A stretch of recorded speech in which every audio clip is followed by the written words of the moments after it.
We go into the first match of the second semifinal. Who's gonna face Oceanus Gaming in the grand final of W3IL Season 3? It's either Team Sweden or uMaD. We've seen uMaD in the WGTL. They had a little unlucky streak with 0-18 at the end.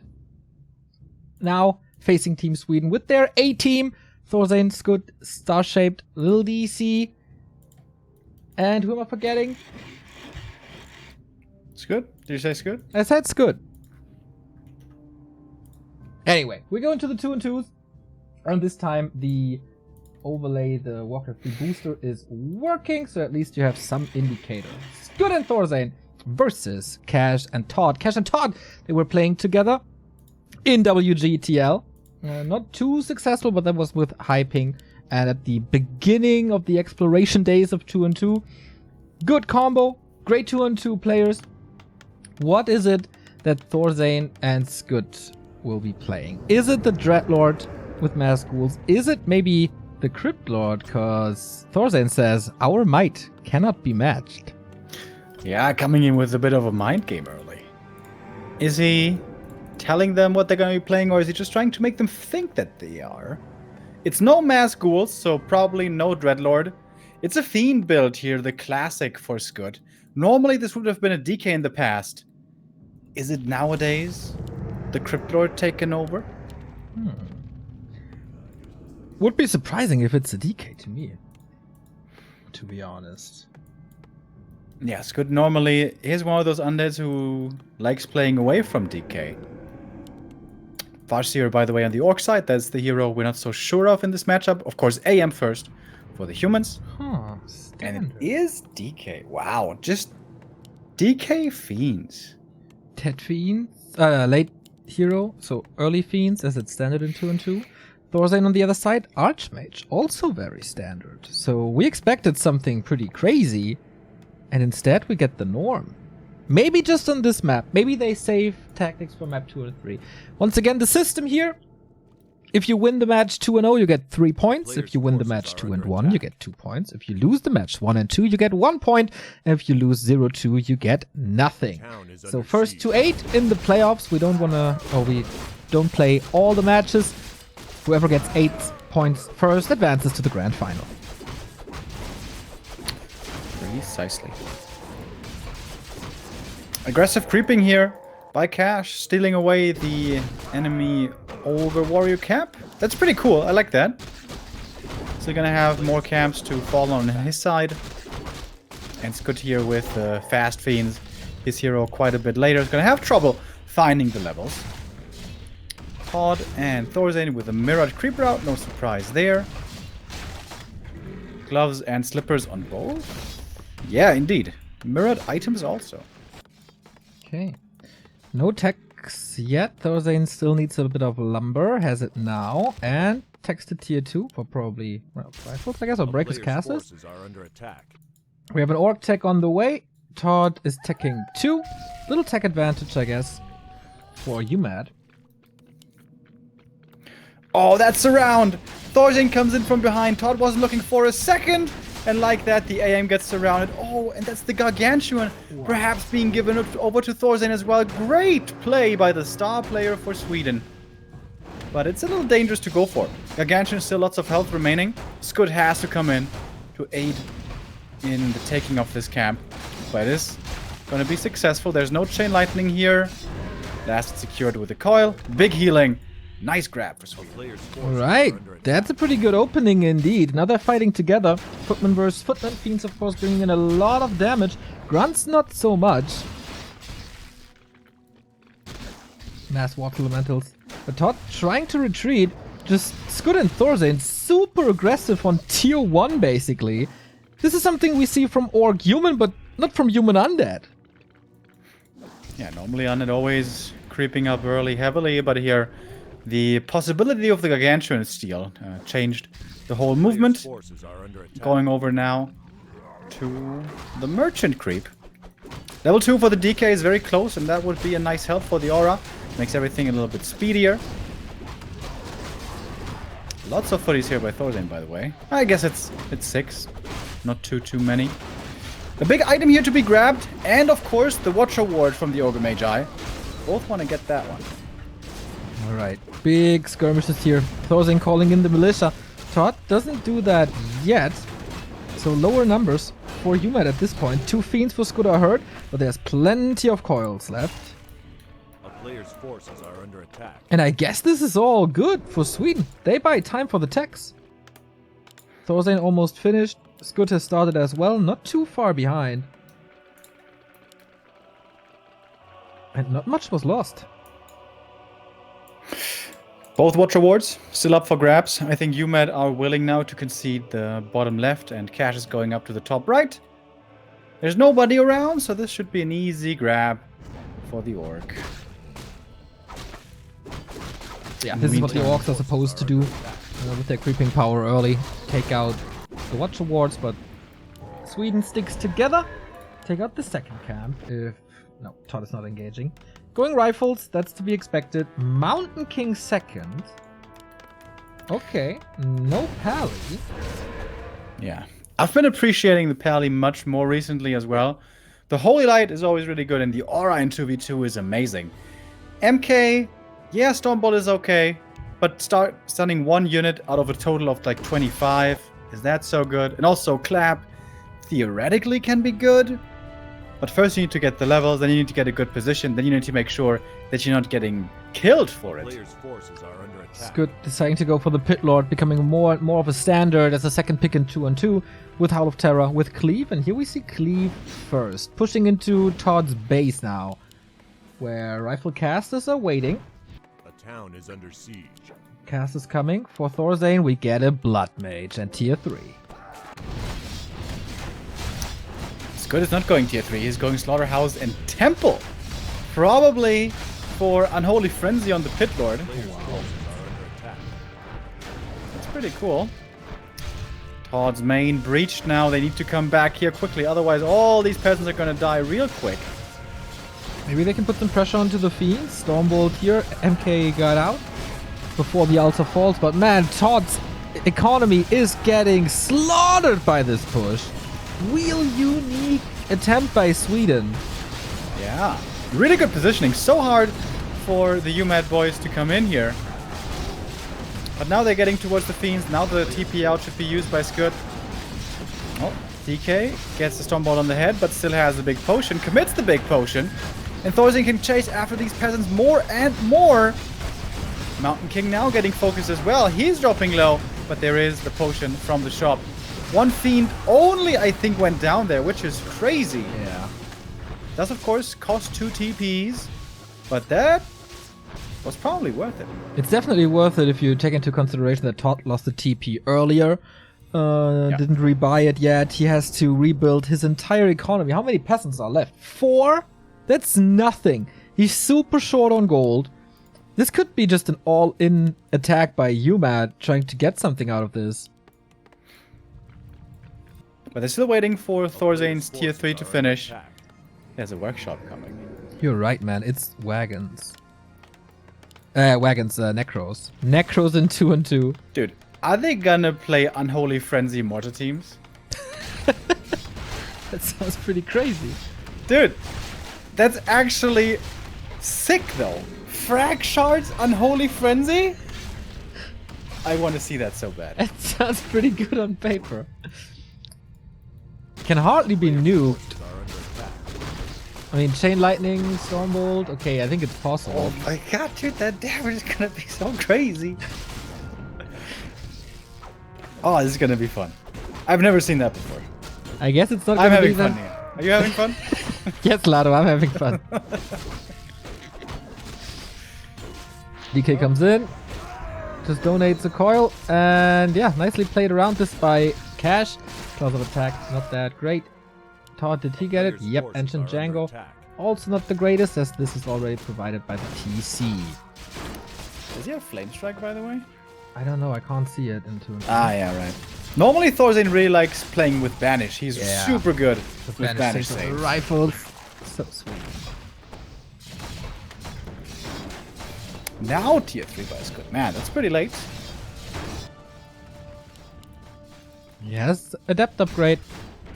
That's all he needs, right? A player's Level forces 3 are Blood under Mage. attack. Dude, the AoE is gonna be so sick if he has Priest Flame Master Strike. training. Flame Strike, Frag Shards. Inner Fire. And Unholy Frenzy frag shards. Give it to me, bro. Give it to me. Also Pit Lord, like Inner Fire Frenzy Pit Lord Oh, yeah. is sick. Barely any creeps left on the map now. A player's Usually- forces are under attack. I would give the invention of the strategy to Thorzane, but knowing how Scud plays the game as a solo player, I'm not even too sure. Maybe it was him coming up with this. Or just combined efforts. Cash attacking here into the undead main. He's gonna get a slaughterhouse for free, as it seems. There's no Nova here to punish him. No Stormbolt. So these run-bys are actually very smart. Yeah. And this is what's supposed to be done on Turtle Rock. But looks like we get a combined attack. We have Frenzy here. Necro's taken out. Big stomp. Bad position for Scud for sure. A big mistake by Scott. He wasn't looking at the army there. And got stomped into oblivion. Losing 3 units for free. Thorzane was not around. And the Pit Lord is in a bad position also. Yep.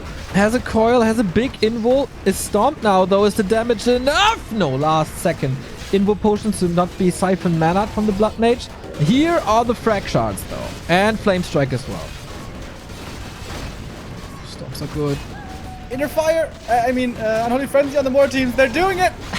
They're doing it. Look at this attack speed. So sick. Rockets flying everywhere. Flame Strike! Oh my.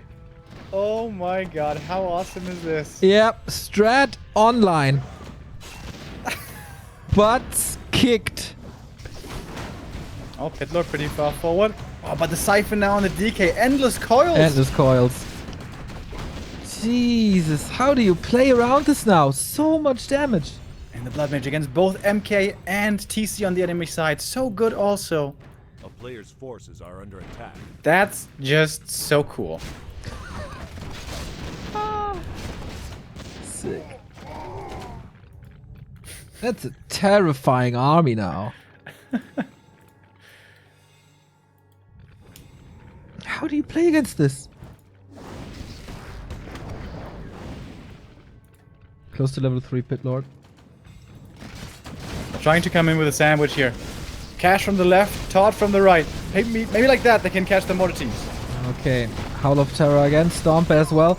Gets the first mortar team. Blood Mage catches a little bit of damage as well, has to cancel the Siphon immediately. Focus fire on that Blood Mage. He's supposed to be a carry, but he's dead. Even canceling the most of the Flame Strike here. Cash gets heavily nuked, has the TP out, and Todd doesn't have a TP.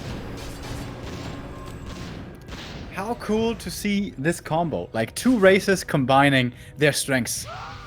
With Inner Fire, with Fractured Mortar teams, and the Unholy Frenzy.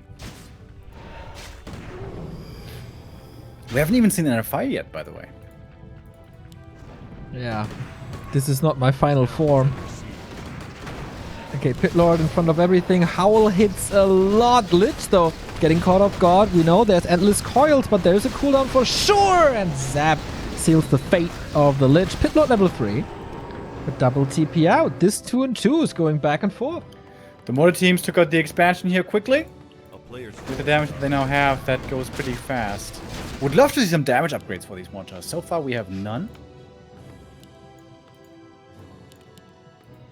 Yeah, pretty busy to get up in upgrades. Here comes the Necro Master training. Cripple on the TC could be pretty good. There's kind of limited dispel. With only priests. So, in we go again. At the moment, the 2 armies are separated, so no frenzy on these mortar teams. But now they're joining forces again. Frenzy Pit Lord, Frenzy Fiends, Inner Fire Mortars. Is it Inner Fire Frenzy Mortars? Waiting for it. forces are under attack. Well, some friendly fire by Thorzane here. Oh, the Lich caught out of position again. Scud, you need to look a little bit better where you're sending your units. mechanics Oh, are... Pitlord as well. Caught off guard, dead. Double kill for uMaD. This is their time to strike. It's good getting picked apart. Yeah. I think he may have been identified here as the weakest mechanical player. And uMaD are trying to bully him as much as they can. Okay, without the Pitlord, these rifles have pretty good damage. No tier 3 by Todd, by the way. A player's No forces tier 3 are by under Cash attack. either. And it's split push time. It's good singled out. Forced the TP here. But he just moves away. Why not? Again, Scott leaving behind some of the army. Slow starting to kick in. That should be another Fiend kill. Yep. Coil missed as well. Pitlord is back. He got all the heroes back finally. Cool fighting spirit by Todd and Cash. Not getting overwhelmed with this. A player's forces Identifying are the under strategy. Identifying the weaknesses. Yeah. And acting accordingly. Really well done. Split push is the right idea. Also distracting for the bottom left expo, which is now almost finished. Cash back into the undead main. Has all this siege damage. May as well make use of it. But speaking of siege damage, we Yeah. have mortar teams for Thorzane going for Cash's main base right now. Frenzied mortar teams, you want to say. And also with the Blood Mage, super hard to repair. Town portal in. They want to hold the base. A player's forces are under attack. Not jumping on top of everything. Hall of Terror should be great again. Destroyer getting ensnared pretty much immediately. Flame Strike onto everything. That was, of course, an invite. But man, Scud is losing so much. Yeah, he's the meat in the front line, kind of. Blood Mage using Siphon over and over. MK has some spells still to use. Stormbolt, Clap. But the mana's running low on uMaD's side. The mortar teams, can they do the damage? Flame Strike over the top. uMaD perhaps breaking through this. Are they, though? There's still so much mana to use thanks to the Blood Mage. Storm was once again really good. They want to go for the hero kill with the Mountain King and TC combo. Flame Strike again. Todd's still at 56, but where's Cash's army? MK in trouble as well, and this time the coil hits perfectly. Paladin is getting saved for Thorzane into the backline. Seems like Sweden got this. Flame Strike once more. Oh. Finding more and more kills. The mana now absolutely in favor of Sweden. And this base in trouble. Cash is gonna lose his main. Yep. Frenzy, Mortar, and one Inner Fire Mortar. Combine their forces. Fusion. Ha! Doesn't work here in Warcraft, unfortunately. 6. Good, only 36 supply as well, but he got very strong heroes. Farseer, not so much. Yeah, this base is toast. What can Cash do now? He has barely any army left. Town is under siege. Split push worked well. Maybe they should have sacrificed the main and just keep on split pushing. Maybe that would have been the better call.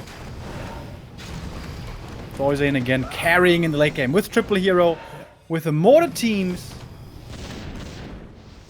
He is a beast. Yeah, Scud's army was the sacrifice. You have to sacrifice something in the fights against this army. And I think you have to protect the mortars at all cost. Yeah. So that's what's happening.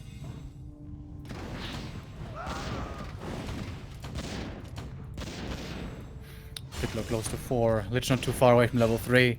Pally close to 3. These heroes also scale so crazy well. Yeah. Todd with this expo up. Will it be identified? Archmage maybe with a TP? Not getting anything yet. Kind of short on gold. A player's forces are under attack. Breakers now to have more front line. Okay, this is the final fight. Again, sick damage on the Pit Lord. This Howl wasn't too impressive, but the Siphons over and over and over again.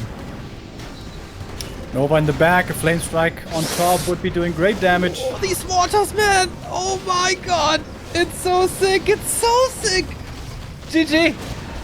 Their might cannot be matched! Thorzane was right.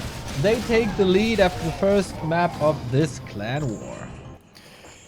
A bit of a homage also to Yumi and WFZ, isn't it? They first started playing this race combo, Undead and Human, with Frag Shards motor teams. But the new thing here, Necros, Unholy Frenzy, Pitlord second, and that just seems to work really well together. Yeah, that was cool.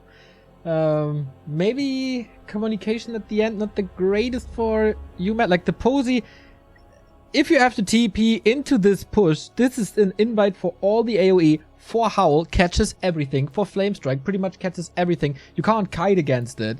You can't really stop it with that position. That was super sick. I mean, yeah, what can they do, really? Like, they have to defend, but there's no good position. What to do? Just giving it up. Counter push, also not the best possibility. Yeah. Now they know about this strategy, they're going to be scouting for it more. Perhaps they're going to be trying to play differently against it. And what we saw, the two armies for Sweden really were only really strong when they were together. Yeah. When they had everything combined, all the AoE and the mana drain and the frag shards, everything together. So maybe on a bigger map, more of a split push map, uMaD will be faring way better. Of those, we have a lot in the pool. Twisted Meadows, classic split push, Hellfire Plateau, Lost Temple, of course, also.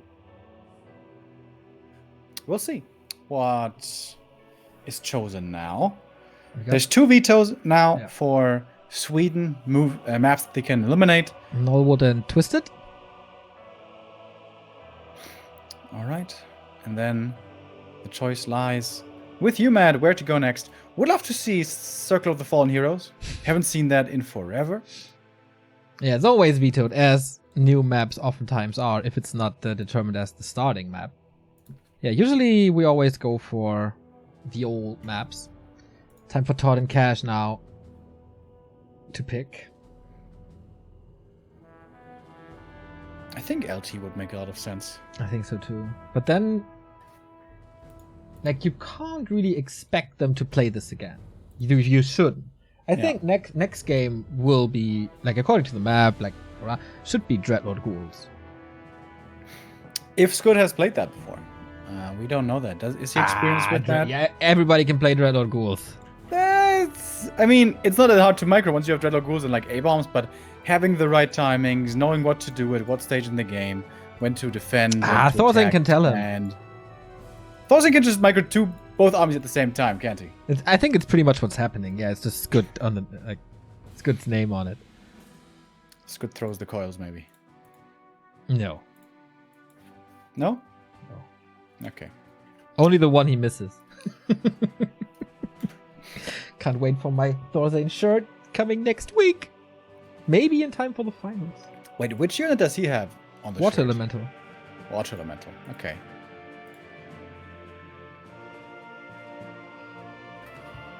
So, waiting for uMaD's pick.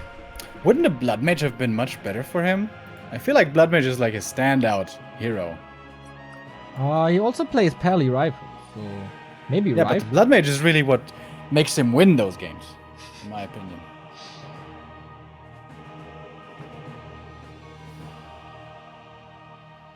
Taking their time here with the map choice, apparently.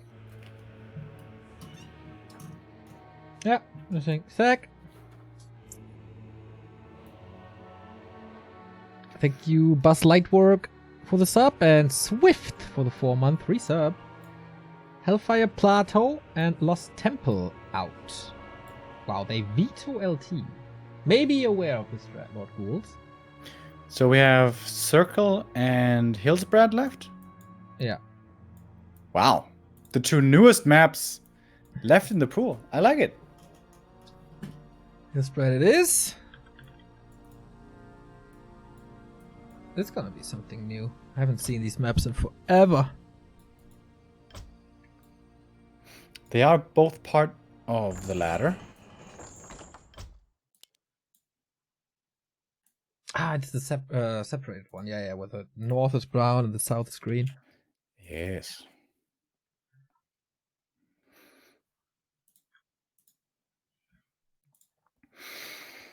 Cool. Looking forward to it. 1-0 for Sweden. They win here now as well. 3-0 start. It's gonna be rough catching up for uMaD. They do still have some real heavy hitters in the 1v1s. Bizarre Cash, Sonic Chic, those all rate very strong. Yeah. Whereas Sweden, I feel like they need to score big in this 2v2. I feel like they need to win. And a 2-0 would be even grander. Squid versus Cash, dude. That's going to be a funny game. Looking forward to that. Do we have Cash's race confirmed, or is he playing random? Oh, he's playing Orc, okay. Oh, Apparently Twisted Orc. first. Oh, yeah. Thank God it's not Doak. Playing for 80 minutes. Where is Dovak? I don't know. Real life. Let's go then. Map number 2. Cash and Todd in the south in blue. And Scud and Thorzane in the north in yellow.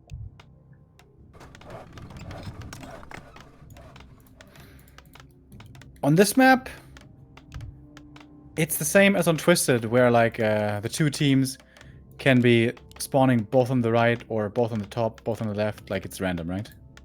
I don't know. I think I would think so. I'm not sure. Don't play that much 2v2, to be honest. I know we played this map twice when we were messing around with TC Headhunters and stuff. And we owned! Owning! We should just found team back to Warcraft. And then we own these noobs in 2-on-2. We're gonna play W3IL. We don't even need any other players because we're gonna 2-0, 2-0, 2-0. I mean, if we And then with 3 sub matches, we always win. if we play Crypt Lord all the time, no problem. Yeah. If we play it well. Crypt Lord, pretty weak hero. Need some buffs maybe. Ay. This position means that the shops will be contested, just like on Turtle Rock. Maybe heal scroll advantage for one of these teams.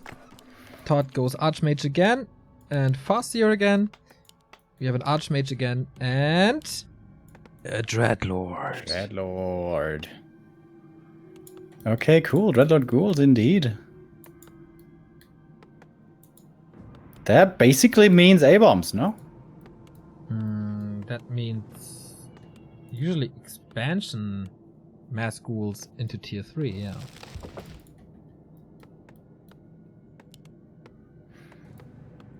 There A is player's forces are an under expansion attack. nicely tucked away between both players. Kind of like it is on Twisted and on Lost Temple, which oftentimes leads to fast expos. Militia creep here out early by Thorzane towards the lab. It's a pretty tough camp. Well, actually not that tough. Wow, that's great for militia creeping. Wow. That's easily level 2 and then some. What's the item here? A player's forces Flute! are under attack. What the hell? Oh, that's sick! That is crazy militia creep. Footman, Is there a second item? No. Okay. Footman sleeping, surrounded, and killed. So, pretty good start for Team Sweden here with the 1-0 lead. Yeah, unfortunately, that flute at the moment really doesn't do much. Everything's melee, kind of. Yeah, but later. Later. Thorzane isn't bringing back these peasants. What's he doing? Just has them in the middle of the map. A player's forces are under attack. Distracting, buying time for Scud, who is about to creep this expansion, I guess. Or trying to backstab. Weird position here. Cash is causing a lot of trouble. I guess this is the downside of this big creep. The peasants are super exposed, and uMaD realizing this very, very well.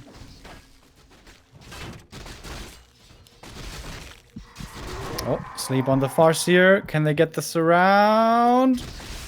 Thorzane. Oh, opens it up, but there's more sleep. I think he gets... No, he doesn't get out.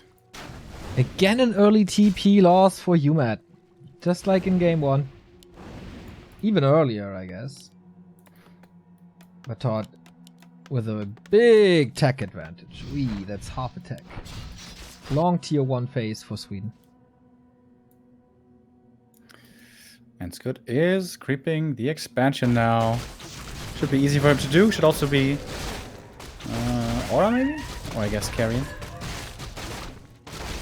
So far only sleep. Thank you Kiox for the 25-month resub. Thank you. Siphon and Sleep works both at the same time, right? Like, when you're using it as one team on one enemy. I don't know if you wake up from it. No, I mean like, you and your ally use Siphon and Sleep on the same target, so he slept and losing mana. Yeah, I don't know if you wake up from it. Ah, yeah, no, I don't think so. Well, he's not waking up for the next couple of seconds as he's just dead. Only level 1 though, at least he's gonna be back soon. Man, that's a lot of just stuff over here. Everything is being supported by the aura. Oh, and the next grunt gets surrounded. That's the second one. It's pretty much like in the WGTL. Like, Cash is making quite some mistakes here, being too aggressive. There's another 50 going down as well over there. Not so hot. Killing those peasants early was nice, but other than that, it's looking rough. Thank you very much, Lord Mighty, for the 500 bits. Next tour boy goes on me. And Goody Sweet with the 10 euro donation. Thank you for your consistent stream and high enthusiasm. You are such a complimentary duo. Very good. Thank you very much, Goody. Thank you guys very much. And Lord Might, that's 500 bits. That's like 10 tour boys, bro. Thank you. Blood Mage by Todd now. Do I have to confess something to you, bro? Huh? This year, I haven't had a single tour boy. Oh, that's blasphemy. How many beers do you have? Not that many. I don't know. That's a lot. At DreamHack, I had a lot. But outside of DreamHack... Well, that's unfair because there's no Tomb Boy, but by choice. That's a lot of betrayal going on there in Mainz, Remo. I'm sorry, bro. Players' forces are under attack. Wait, how does this Ogre Mauler have frost armor? At the lab in the middle where Todd is creeping? I don't know what this camp was. That's the first one that Thorzane took. There was no frost armor. What the hell? Heck. Master Manipulator. It's like Master Seducer. You know that game? No. There's a game called Master Seducer where you can play and can learn how to seduce women. Wow. Totally recommended, dude. Yeah. Did it help you finally pick up some girls? Yeah. Finally lost my virginity at 29 years old. Don't make fun of that. Some people like Scud are still waiting. How old is Scud? I don't know.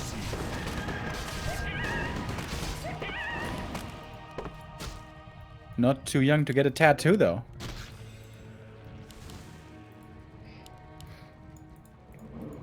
It's pretty rare to see Warcraft players in the Warcraft scene having tattoos, but here in the 2v2 we have two, Todd and Scud both. Players' forces are under attack. Cash is like the one guy where I could be like, you know what, maybe he has a hidden tattoo. I would say the same about Thorzane. Yeah, I could see that as well. For Cash, no, I don't think so. I could see it. I think his body is pure. Yeah, pure beer. So you love it? If I was to share a Tourmbräu with Cash, you think he would say it tastes good, or what do you think he would say? Is it the first beer he has that day? A player's forces Yes. are under attack. It's cold, though. It's not warm. Okay. He would be kind of polite. If it's war, he would say, this is shit. I think he would like it. Like, he'd never complain about the Chinese beers. And those are way worse than Tourmbräu. Alrighty, we get a... Oh, no, nice counter. I got a Mountain King by Thorzane this time. No Blood Mage, no Paladin. And with that, lots of Storms. Why no Blood Mage, though? Isn't that amazing for the Dreadlord? Yeah. Don't like MK in 2v2, man. I don't like it. Gonna be sick AoE though. Blizzard, Clap, Carrion. Maybe Nova. Nova's far away though. Oh, Sobi Mask.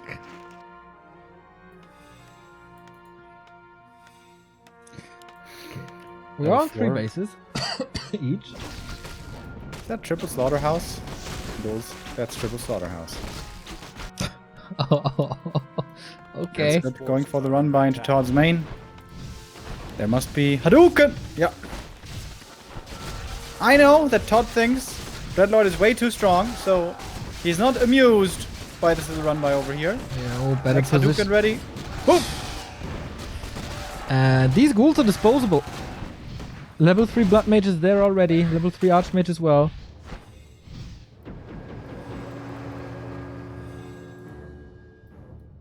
Todd went for a Shredder though, so he's not going to have lumber issues here very soon.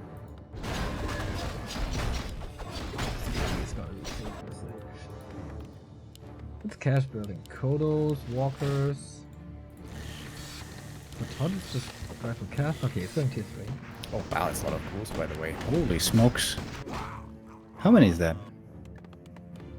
6, 11 ghouls. Jeez Louise. And he already lost some. A town is under siege. That push by Cash though is not easy to deal with. The Raider Walker combo.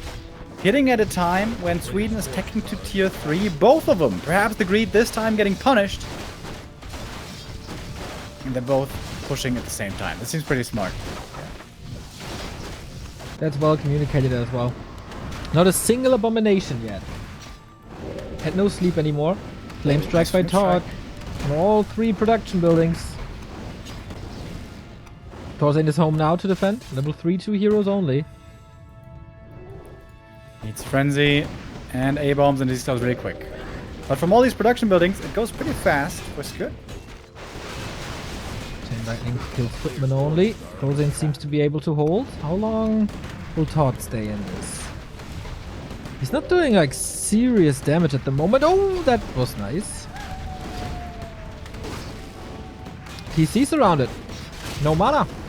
Can go for the big mana potion, but not sure if it's enough. Ah, swaps the TP. And away we go. Oh wow. Thorstein held that way easier than I thought he would. Now he can even come in to help out his ally. Perhaps he should. Repair a little. Oh, no, it's in time. Flame Strike again, of course, a nice bait. And he is helping. TP out by Todd. Well defended. Yeah, the crucial thing there was Thorstein being able to push back Cash by himself and then coming in for the help. Once again, Thorstein the carry, apparently. But Todd has his own expansion. Todd has Frag Shard mortar teams coming in. But A-bombs. I'm gonna have a lot of them very soon. Yeah. Inner Fire A-bombs. As we are on double tier 3 now. No level 5 Dreadlord, but 2 mana potions, man. Filthy Ridge. Has to defend. This is now way easier with the abominations instead of the ghouls. Oh, the Archmage getting focused on the left. Thorstein's first hero doesn't have a TP here anymore. This is dangerous. Heal scroll has to be used, but the TC also in trouble. He dies first. Cash has to get the AM. He does. The Farsi was surrounded, has to TP out. Gets another priest and a rifle devour. Not bad. Todd seems to be a little bit in trouble as well. Level 4 Archmage is surrounded. There's a mana potion. There's the Hadouken. Flame Strike follow up as well against the ghouls. They move out quickly. But man, these A-bombs, there is just no match. These rifles are getting eaten alive. Not enough DPS here apparently to deal with those. Dreadlord chasing after. Very close level 5. Finding right-click kill after right-click kill. Getting 2. Getting another one there. Level 5 now. And if he gets to 6, we know how strong that ult can be. Indeed. Oh, MK though in the middle. Caught by himself. Lots of ensnare, and that's an easy surround. Yeah, also no Nice spell though. But Inner Fire. He's pretty tanky. Some free damage for Thorstein, and Scud comes in for the rescue. Maybe it's an overcommitment on this Mountain King. Dreadlord, of course, not that great against Orc, but man, it cuts Raider and Grunt HP in half. Oh, nice block from the MK. Would love to get this Kodo as well. Oh, sick. He's carrying us. Dude, this looks like a 2-0 to me. Yeah. Late game undead. Is that your new favorite thing you like saying? When did you ever see a tier 3 undead lose recently? Except 1-0 today, that was an exception because that's not the norm. Well, against human and against orc, if they have the right levels, it can absolutely happen. Haven't seen that. Or at least I don't remember it. Maybe that was next. It was a Blade on the one map versus Happy, for example. On one map. Yeah, and on 2 more he was really close. And it's Happy. Okay, yeah, okay. You try beating Happy on one map, bro. I'm gonna be ready in like 200 years, maybe, if he stops playing now. That's a lot of A-bombs, dude. Yep. Oh my god, that's a lot of it. That's 10 A-bombs already. That's 2 More are coming. 2 upgrades, level 2 aura, yep. A player's forces are under attack. Don't In even 2v2, we have seen the heavy melee taken over also in WGTL. A-bombs, bears, mountain giants, taurens. Cash is only tier 2. He can't make taurens. Nope, and yeah, these knights, man. I don't know. Double kill again. He got that mana potion saved for the Infernal, I'm pretty sure. I saw one griffin somewhere. Dude, this looks like a campaign scene right here. Yeah, kind of. Alright, here are the griffins. He's waiting for upgrades, he's waiting for more griffins.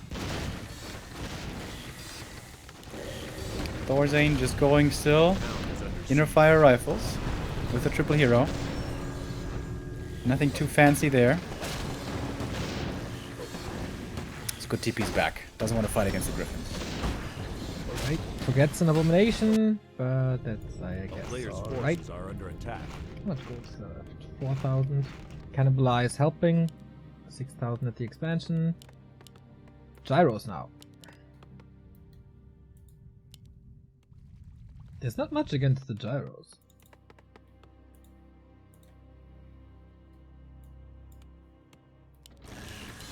True. Rifles, maybe, if they get too high numbers.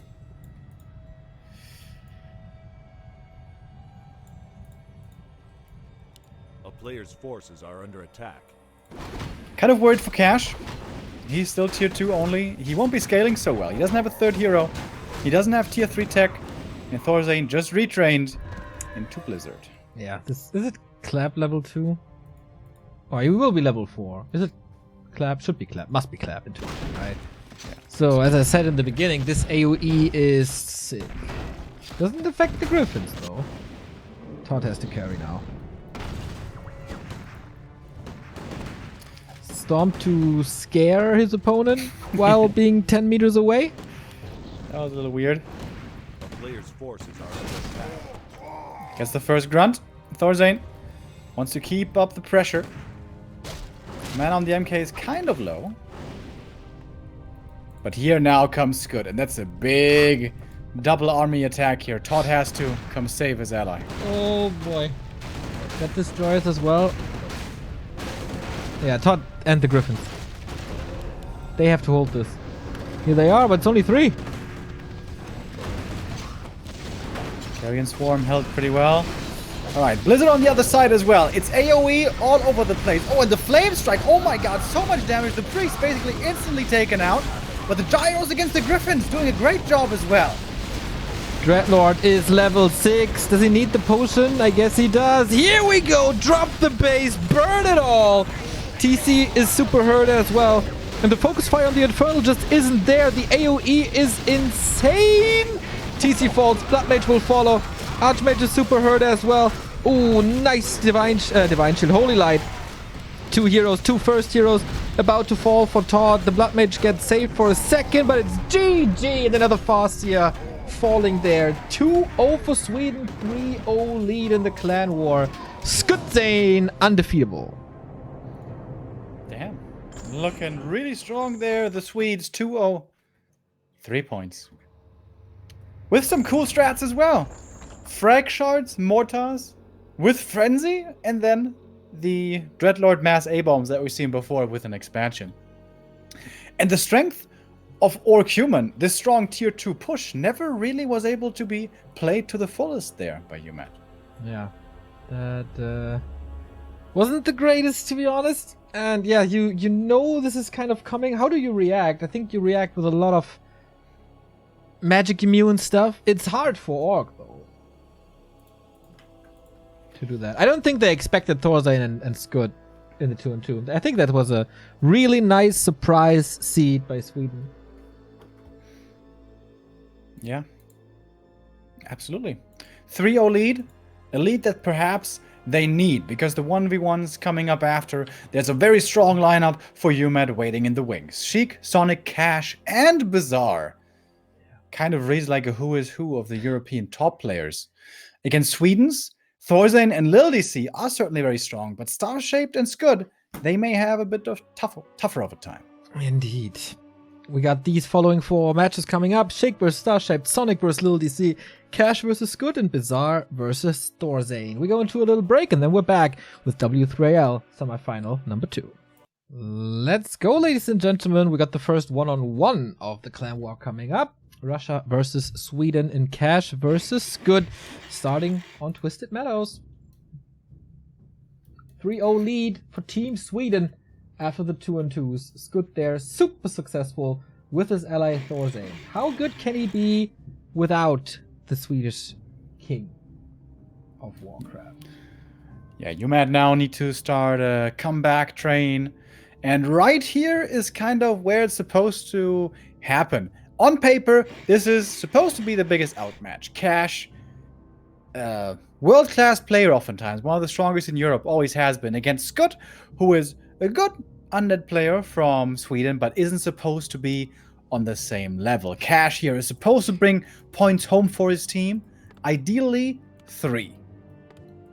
But Scud plays very unusual, as we said. He's not a fiend, micro, one-base kind of player. He loves expanding. He loves the ghouls. He loves frenzy. And maybe he even loves Big Bad Papa Roach. Thank you, Poothie, for the 5-month resub. You guys are the best. No, you're the best. Thank you. We're waiting for the ziggurat to finish. This is ghouls confirmed. This was to be expected. Crypt Lord it is. Crypt Lord, let's go. Cash trying with the Blade Master still. We already saw this yesterday in the B2W Weekly. It turned into a strong early game there with the Blade Master being able to kill some ghouls, need some last hits and so on. But the late game transition is always the question. How good is that really with Blade Master? And especially grunts. Headhunters have been seen elsewhere do quite well against a Crypt Lord. But here, Cash is trying it with the old standard. He's even scouting with the peon, but only one other position. And he doesn't find Scud there. Scud is in the bottom right. And the Blade is going to be looking to scout and be aggressive right away. No Rock Golem creep here for the Orc. Alright, so will he be going for this expansion early and at what direction? Does he know where his opponent is? Not really, right? No. No scout? Blade Master will find out about that soon. Scud has the right idea. And what's the creep? Natural? Mercamp? Lab? Natural.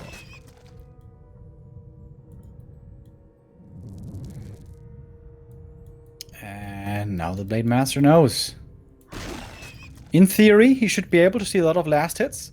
There is no coil to steal last hits away or impale or anything. He even wakes up the creeps, triggering the Bloodlust early, trying to make the Crypt Lord's life as difficult as possible. Super early cannibalized, by the way. Not continuing with the ghoul production. Queuing in that upgrade. And against the rocks, this might be a surround. Gets it! Can he pop him out there? No, really, right? He's gonna be stuck himself. Yeah, he's playing against the pop-out. Nicely done here by Scud. Finds the surround. The grunt doesn't get out. And that is always the issue playing grunt against this style. They always have to put themselves in harm's way. Always have to expose themselves before being able to do damage. And that is the first grunt going down. That hurts. 200 gold just gone, and 2 more beetles as there is a corpse.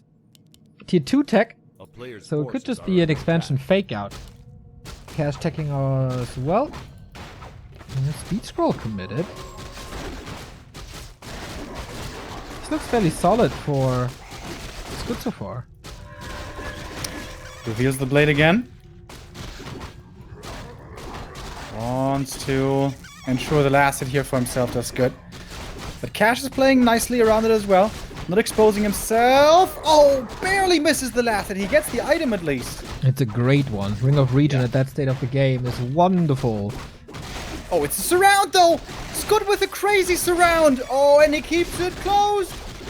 That must be the hero kill. And that's the level 2. Holy shit, dude. What? Wow. Crazy surrounds by Scud. It's like the Beatles are made of iron and the Blade Master is the magnet. That was so well done. Tavern Revive, super expensive for a tier 1 hero. Okay, Tech and Expo at the same time. The Cash power of has been Barakaram. Panda second before. Is he gonna do that again? Impale. Oh. Surround. No mana. Disaster. Can he keep Oh it close? my Can he God. keep it close? Oh no. Oh no. Is that it? Yes, that's Level it. 3 Crypt Lord already. 5 minutes in. Dude, Scud played this really well. Super sick. Maybe I have to order a Scoot shirt, man. That was really impressive. Radar Walker, Blade Master Revive from the Altar now.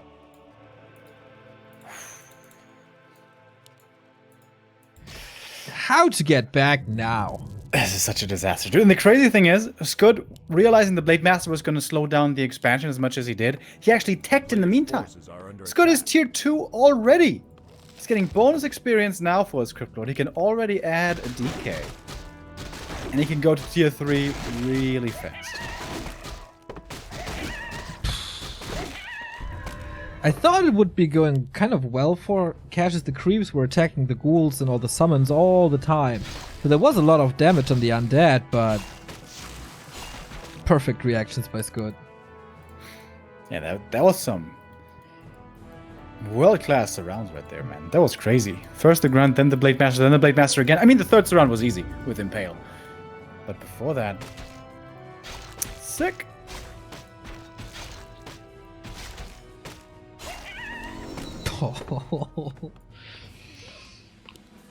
Okay, Wyvern Walker. A player's I think forces Cash doesn't expect him to be tier 2.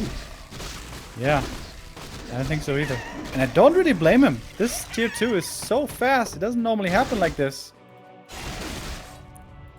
If the Crypt Lord takes a lot of damage here, maybe he could kill the undead first hero. Because the Shadow's coming in with the Hex. No, But heal no it. speed scroll. I used that before. I didn't rebuy it. Okay, at least he might get the null.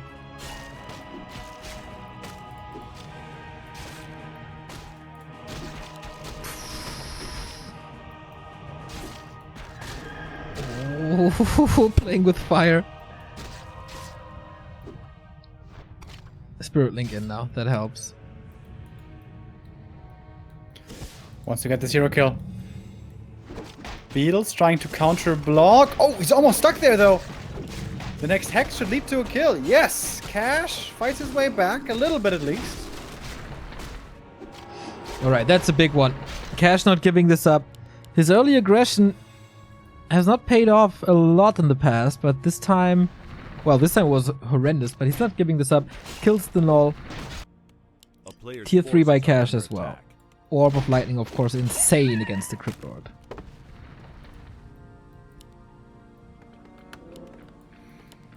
Temple, though. Crypt Lord revive, DK is out, web coming. So only single temple? Leads me to believe this might be Banshees or Necros. Crypt Lord is dead, but at least that's time for the DK to creep quickly. Shadow onto 2 HP, dude! A player's forces are Calculated. under attack.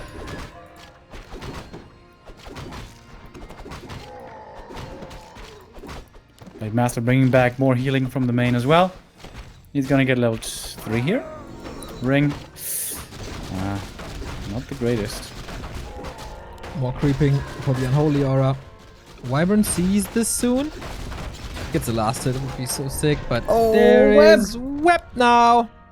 Oh, that's a Sweden special. Ghouls into a couple of fiends for the web. That's what Doak played a lot in the late 2000s. Yeah. A player's forces are under attack. Cash creeping the Merc camp here away. That's pretty smart. That's gonna be a big army staring him down very, very soon. Cryptbot is still benched. And it is Banshees. With statues and destroyers. Big Master with the greater healing. Good inventory now. But the Expo is running and he can't do anything about it.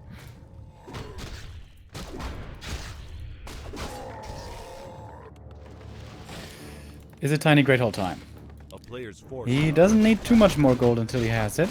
Can maybe sell the big ring. Yeah, I think so too.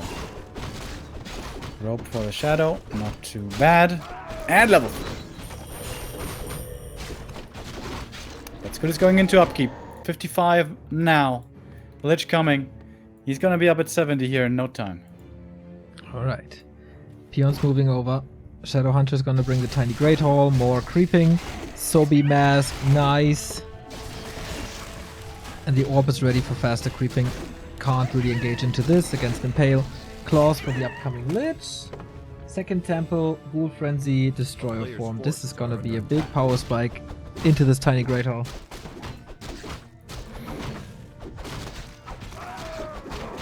That hero loss on the Crypt Lord definitely slowed him down. Still no level 4, still no level 2 Impale. But he's pretty close now. Cash just revealed. This is very obvious. Rune Brace is stolen. Got him. Can't prevent the last hit though, so still a good experience. Pendant of Energy also here for the TC. Not bad. Items are looking real good for Cash. Problem is the army size. Army size. Oh, he lost a grunt to creeps as well. Ouch. Banshee Master Training, dude. Cash now with the experience A lead. player's forces are under attack.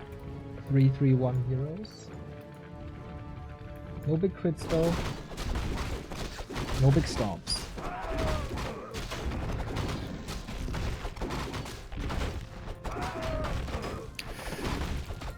It's good pulling his old army together. Getting mana pots now, I imagine. Yep. And a TP, just to be safe. Banshee Masters is finished. So much mana now. TC with a big mana potion. Oh my god. Almost level 3 as well. This fight's gonna be sick. Cash, still not a very big Player's army forces though. are under attack.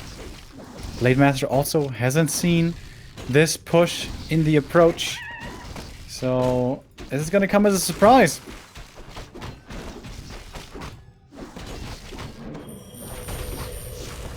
Town is under siege. Alright. How much damage can you do? Oh no, reinforced defenses. That's a lot of damage with all the beetles and the ghouls and frenzy. He's getting so mega supply blocked. Oh my god. Yo. That's all burrows gone. Every single one. Blade Master has curse applied. No frost armor yet, is only level 1. TP out, damage is done, statue saved. Yeah, he can just play his advantage from there. 70 supply, go up to 80. Yeah. Getting another expansion behind this, Player's perhaps. forces Yeah, are bottom under right. attack.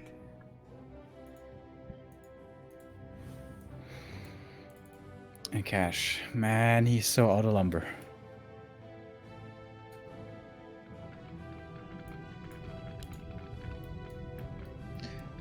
How to get revenge?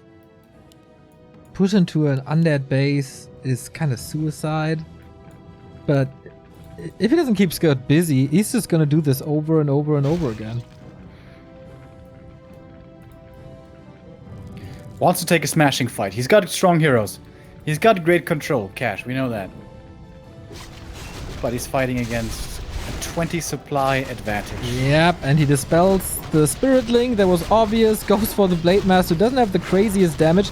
DK though. Can he get something? Doesn't have any items. Stop! And that DK is just dead. Well executed. Impales. Oh, possession on the Headhunters and no GG. Cash usually not a player who skips this. But that is a 4-0 for Team Sweden. We saw that yesterday already. Cash certainly frustrated with the Crypt Lord meta. But this game, Cash, that was not the Crypt Lord's fault. That was kind of your own fault. He lost the Grunt at the beginning. He lost the Blade Master. He lost the Blade Master again. And he's still refusing to try to play the Headhunter style. Yeah. Guess he didn't. He thought he could. He didn't need it, but 4-0. That's rough. But what a crazy early game by Scud. Yeah, really, really well done. That paved the way for sure.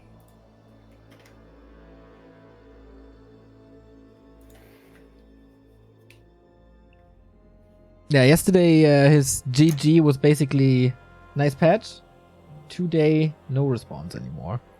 So we're waiting for the picks and bans, and then we go into map 2. Chance for 6-0 for Sweden. Is Cash really that tilted? Is he gonna lose 2-0 versus Scud? I can see that.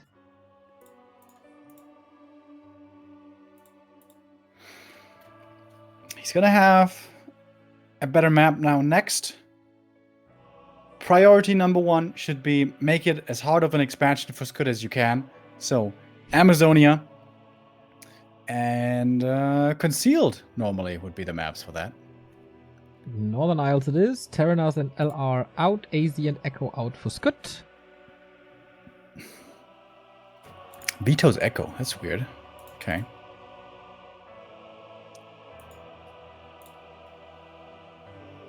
Okay, CH would be the last map.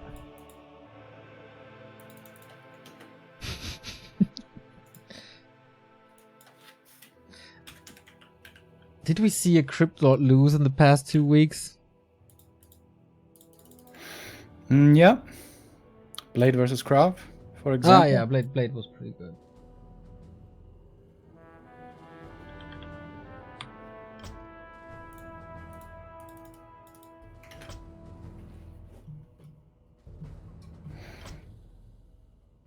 Game is coming up.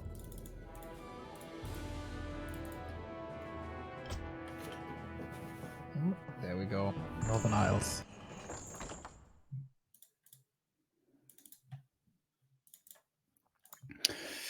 Northern Isles definitely a playable expansion map. No reason to assume Scud won't try it again here. How is Cash gonna have a better early game? Not getting the Grunt surrounded would be a start. But that wasn't even really badly done by him. That was just Scud playing that really well. Looking for that surround, finding the opportunity. Getting 2 vanilla surrounds, leading to 2 massive kills. Yeah. Cash was pretty damn good against the style of side. Whenever we saw Undead versus Orc there in that matchup with like Cash not off racing, he looked really good. Yeah, that was Dreadlord though, and Dreadlord is just bad. Crypt Lord certainly looking a much better, and I imagine we're going to be seeing him here again. Alright then, match points for Scud. 1-0 up. Is it the 6-0 really? After being dismantled 0-15 in the regular season, this could be a dream start for Sweden.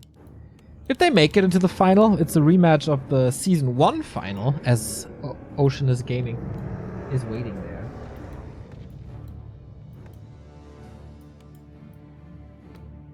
Last season, uMaD defeated Dust, so the reigning champion trailing.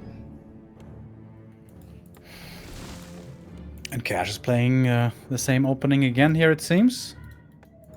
Barracks, no War Mill, so it will be Grunts at the beginning. Question is, Farseer or Blade Master? I think it's gonna be Farseer. We don't see a shop here. Yeah. Normally, when you go Blade Master harass, you definitely need a shop.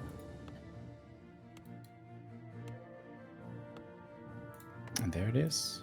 Farseer against the big beetle boy. No! Oh my god.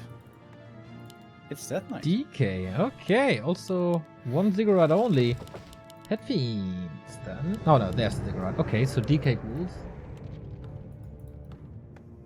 Huh. Well, we know that Scud is very good at surrounding. With ghouls and Unholy Aura, definitely possible.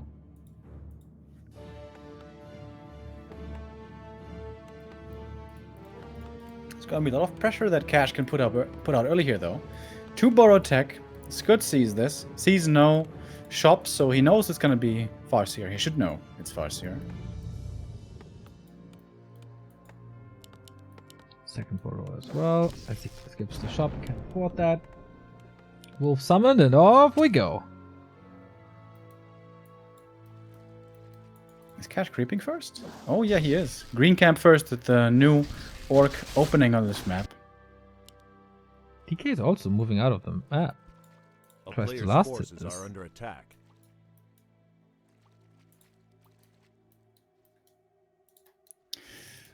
Acolyte gonna be lost here. Sentry wards for Cash.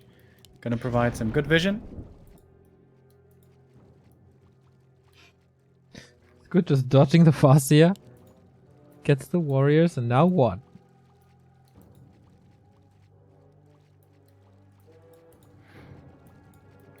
Tech is gonna be pretty late here by Scud. Getting more ghouls first. A player's forces are under attack.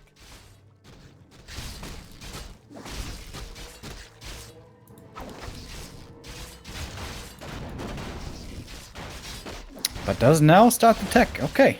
Ghoul build, 1 base with a DK.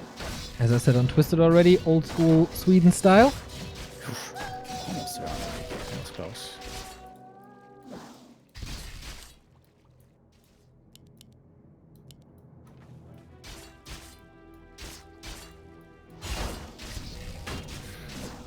Now come the ghouls. Can he land the surround? Oh, Yep. almost. Not the one he wanted. Oh! Okay, gets up. Not the one he wanted, but anyway. That's the first little bit of experience. Tier 2 tech halfway through.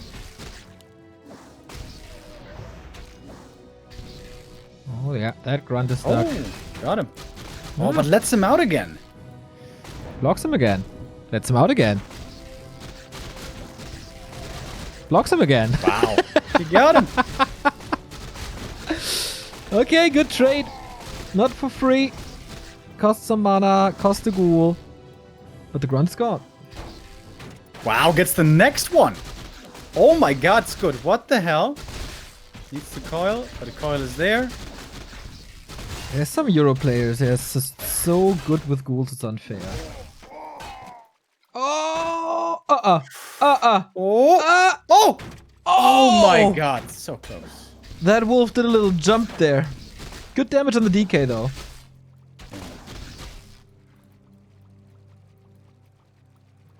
Oof. Damn, it's good. I never knew he could surround so well. Yeah, he's pretty damn good with ghouls. That's why he got a ghoul on his t-shirt. T-shirt. T-shirt. Oh, the Farseer too greedy. Tried to go after the ghoul. The DK though also super hurt. That TP. Tried to be a little cute there. Tried to leave the ghouls with a lumber trick. But okay, lots of damage on the Farseer, but he's gonna get level 2 here. Ritual Dagger by Scud. Yeah, kind of necessary now. Tier 3 on the way. Just an illusion. Okay, being cancelled. TC coming. Beastery as well. Time for an expansion. Can he do that against ghouls? A player's forces are under attack.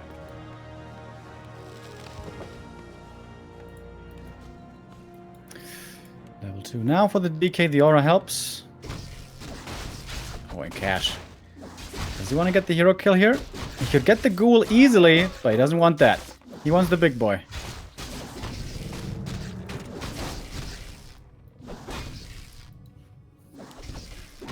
Slaughterhouse is very exposed here. Should be an easy cancel.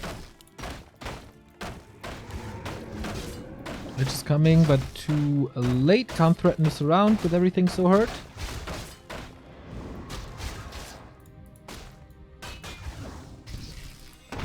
Forced into a potion. Again a stun missed. Little trigger happy. We go for early reinforced defenses this time. Cash learned his lesson. Yeah, has much more lumber to spare this time around as well. Another peon going out. Is he going walkers? Or expansion? Oh, he wants to go for an expo. That kind of... Doesn't that play into a frenzy timing though? Yeah, that's what I said. Like, can you play expansion against ghouls? Like, Citadel is almost finished. I mean, does he want to push without a slaughterhouse? Probably. If he sees this.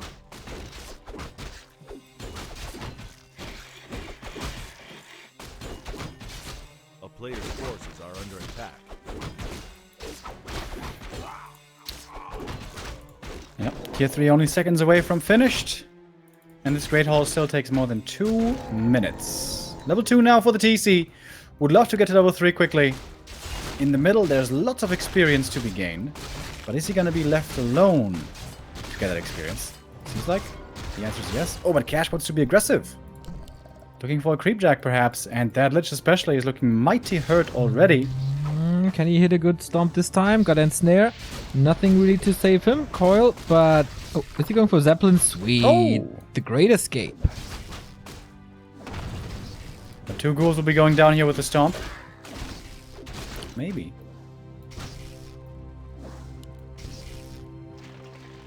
Oh, the Zeppelin!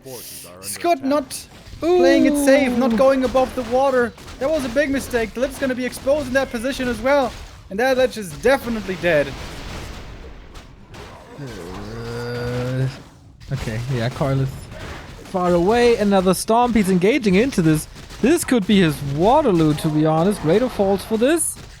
How many grunts can he get? Oh, well, what a mess. Scott a little overwhelmed here with all the things he has to micro. He's gonna lose the statue as well. That's a painful loss. Didn't get too many kills at all here, to be honest. Well, could get 3. That's the second one. Can't really keep him chasing, can he? Frenzy Ghoul so strong for a little while. If there's no level 2 stomp. They're getting eaten now.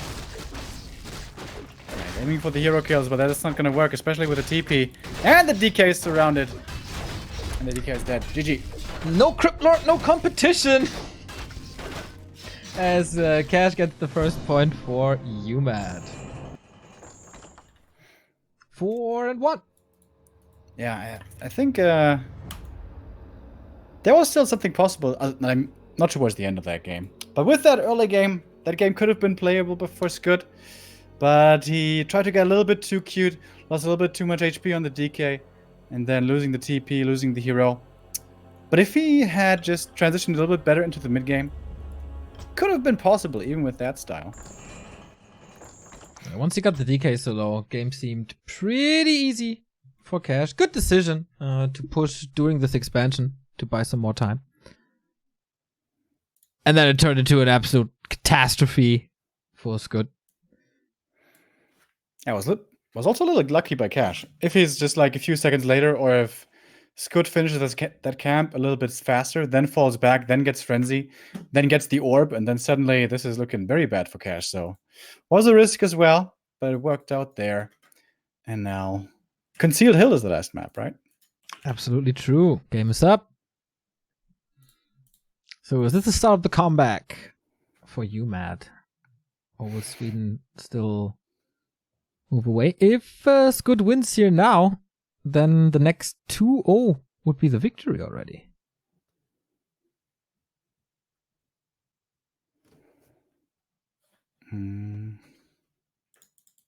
True.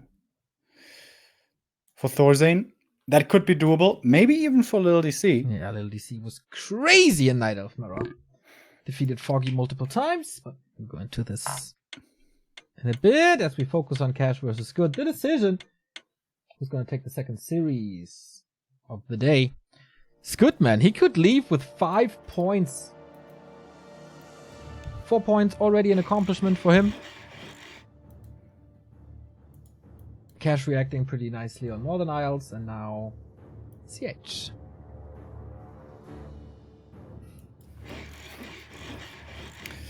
Is he still gonna play Cryptlord Fast Expo here? On this map, it's a lot harder than on Northern.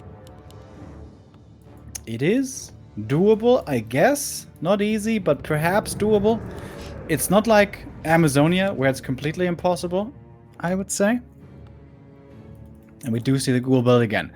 Doesn't have to mean Cryptlord, though. Cash, is he sticking with the Farseer now? Or is it back to the Blade? Both possible. Farseer work kind of well, as long as he can dodge surrounds. The right clicks, the wolves, all that helps a lot.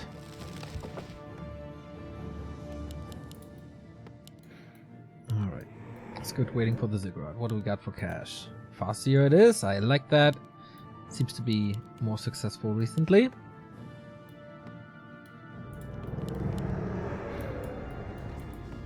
And with that, he's going to be aggressive right away again. Against Dreadlord. Dreadlord. Little 120 Aska playing 3 heroes on 3 maps. Okay. Kind of cool.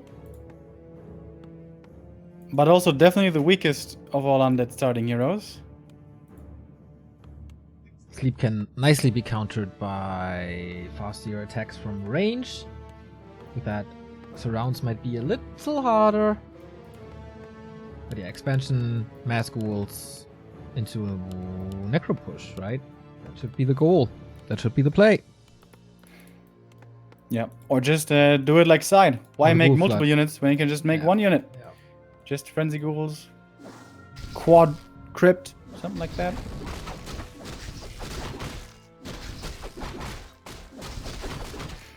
Farseer does actually start off with a bit of creeping. Surprises me. Just the item. So, Skull, Ghouls, Acolyte, let's go, but Cash knows. Oh, does he know?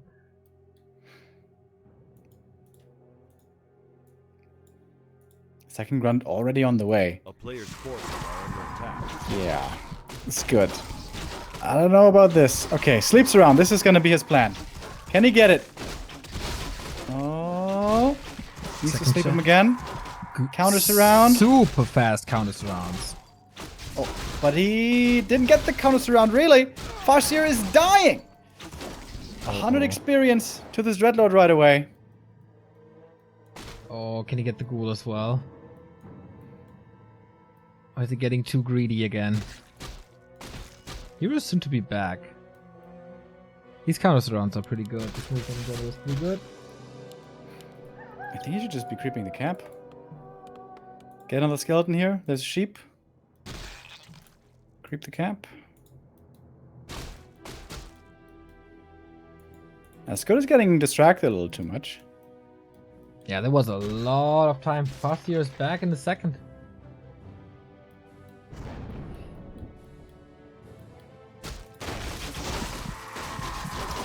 Another sleep. Again on the Overseer. Dreadlord's going to be level 2 here in a second. Oh, nice save on the Ghoul. That's level 2. That's the aura. Farseer, can he come in to steal this? Everything is so hurt for Scud. Dreadlord again getting distracted. Yeah. Imagine this be done 30 seconds later when he was not chasing these grunts. It's even hard to get the last hit now. It's super hard to get the last hit now. Got it though. And claws. Oh, that would have been amazing for the Farseer. Does he want to be too pretty again with these surrounds? Dreadlord not looking that good. Nice surround though. Okay, that was well done. Oh, and the Dreadlord. On 9 HP. Doesn't And Farseer dies again! Yes, yeah, yeah. Ziggurat, does he get the kill? Oh, Got it. that was so close. Another surround. Oh my god, he got it again. Close it Might be able to again. fight out. Cash could absolutely be frustrated with this game and tap out any second. This grunt going down. The second grunt probably going down if the dreadnought comes from the north. Is that level 3? Reach! That panda second, dude. No SH, no TC.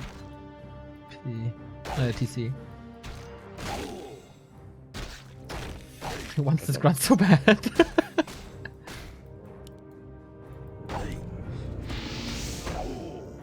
Surround again! With the acolytes this time. Dude. But I think you can fight out. This should be a cancel on the Ziggo. Oh, about to close it, but a tiny bit too late. Okay, Expo is finished. He gets that income, but is very fragile. Good block. Dread Panda blocking and roasting this Dreadlord. Uh-oh, and suddenly Scud doesn't have a hero left. Lumber is super low as well, by the way. I had to rebuild buildings the entire time. This is a perfect game for Wyvern, by the way. Never giving up the pressure. Yeah, we see double beastery.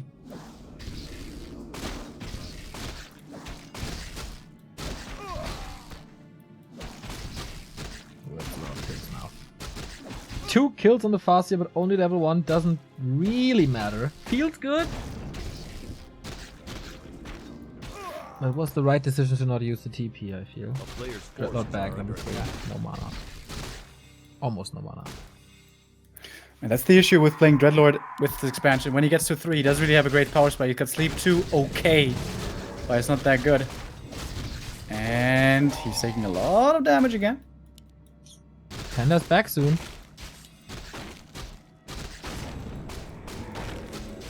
What's the mana? Oh, 1 roast.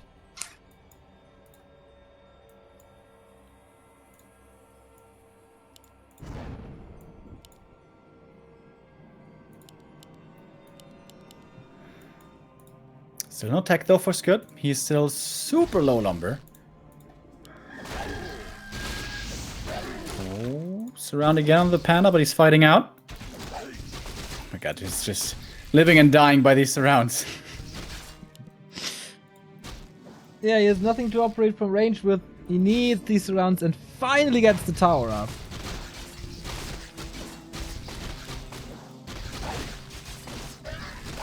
Barely any mana.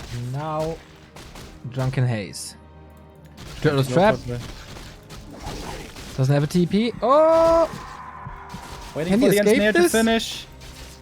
And Ensnare isn't ready. Ensnare is ready only now when 3 raiders into Ensnare. Wants to save it. Here we go. Brewmaster falls to the ghouls in this off screen. Okay. But the more important kill is the Dreadlord. What a slaughter this game. Has to go for the Tavern revive again on the Dreadlord, but again, doesn't have the lumber.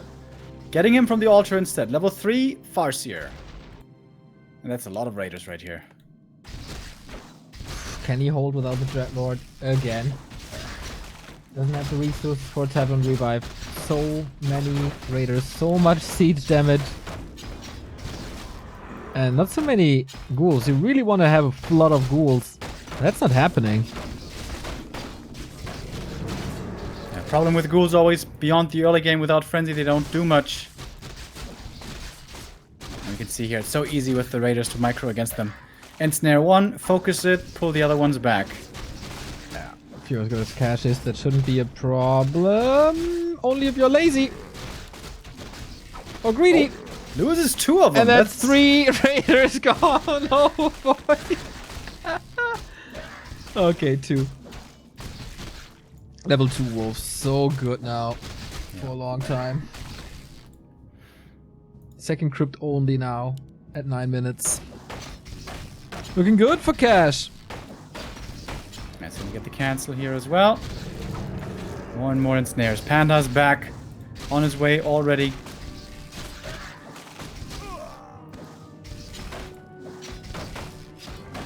Dreadlord is taking too long. Cash listening to my brilliant advice. Don't let Undead go to the late game. And then it's working flawlessly. Has to unsummon the Haunted Goldmine. That's a lot of kills. Level 4 Farseer because of all these kills. One last stand with the Dreadlord. I mean, it is only Raiders, no expansion. One base. But it's also tier 1. Yeah, this is a complete disaster for Scud. Good read by Cash to just rush over immediately and playing that well. Sacrificing the Farseer for the life of the Grunts and Raiders.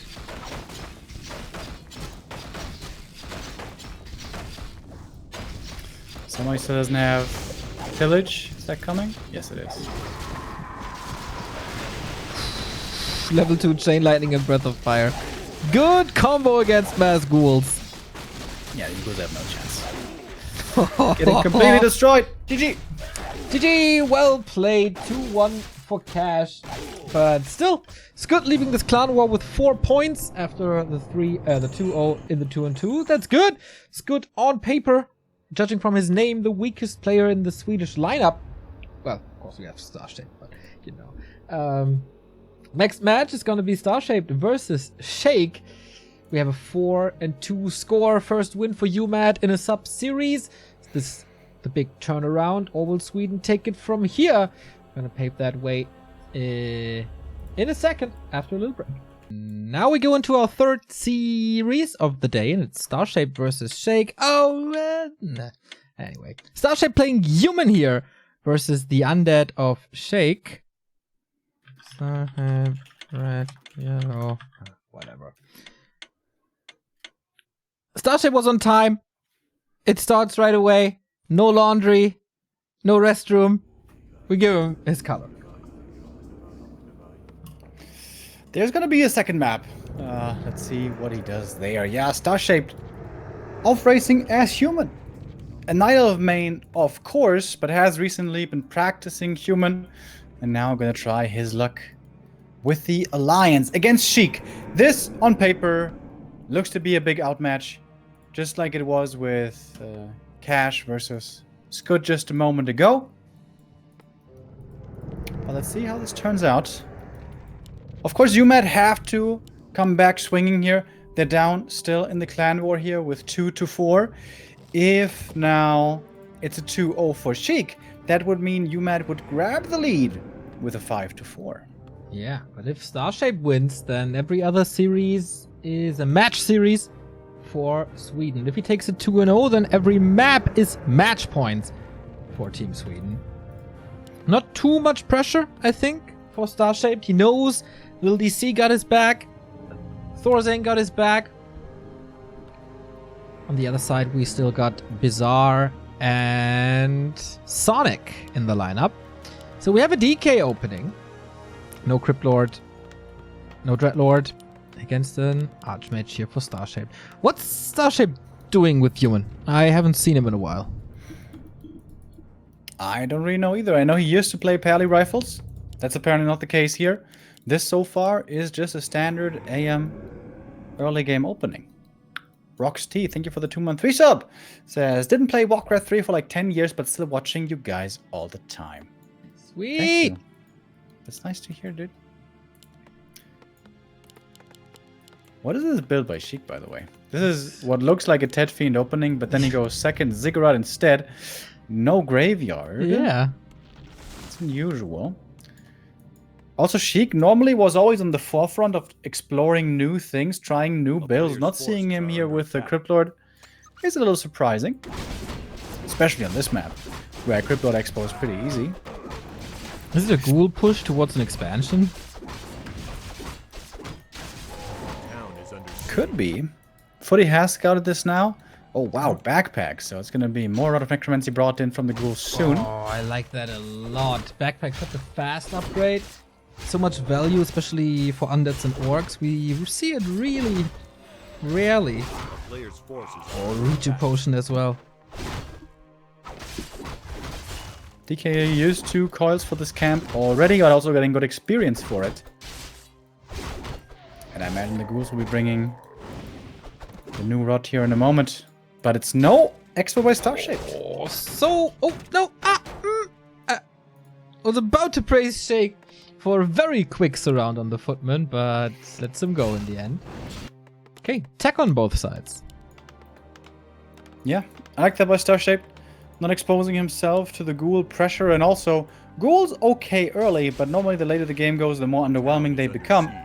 And against tier 3 inner fire rifles, they can get gunned down pretty quickly, if that is the plan for Starshaped.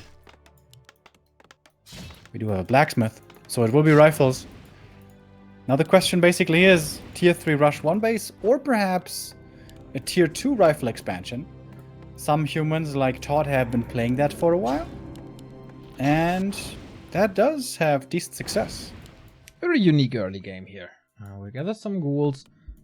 Creeping is okay with ghouls, of course, in the mid game. Especially at the knolls here. Town is under siege. No levels on Starship so far. That's an issue.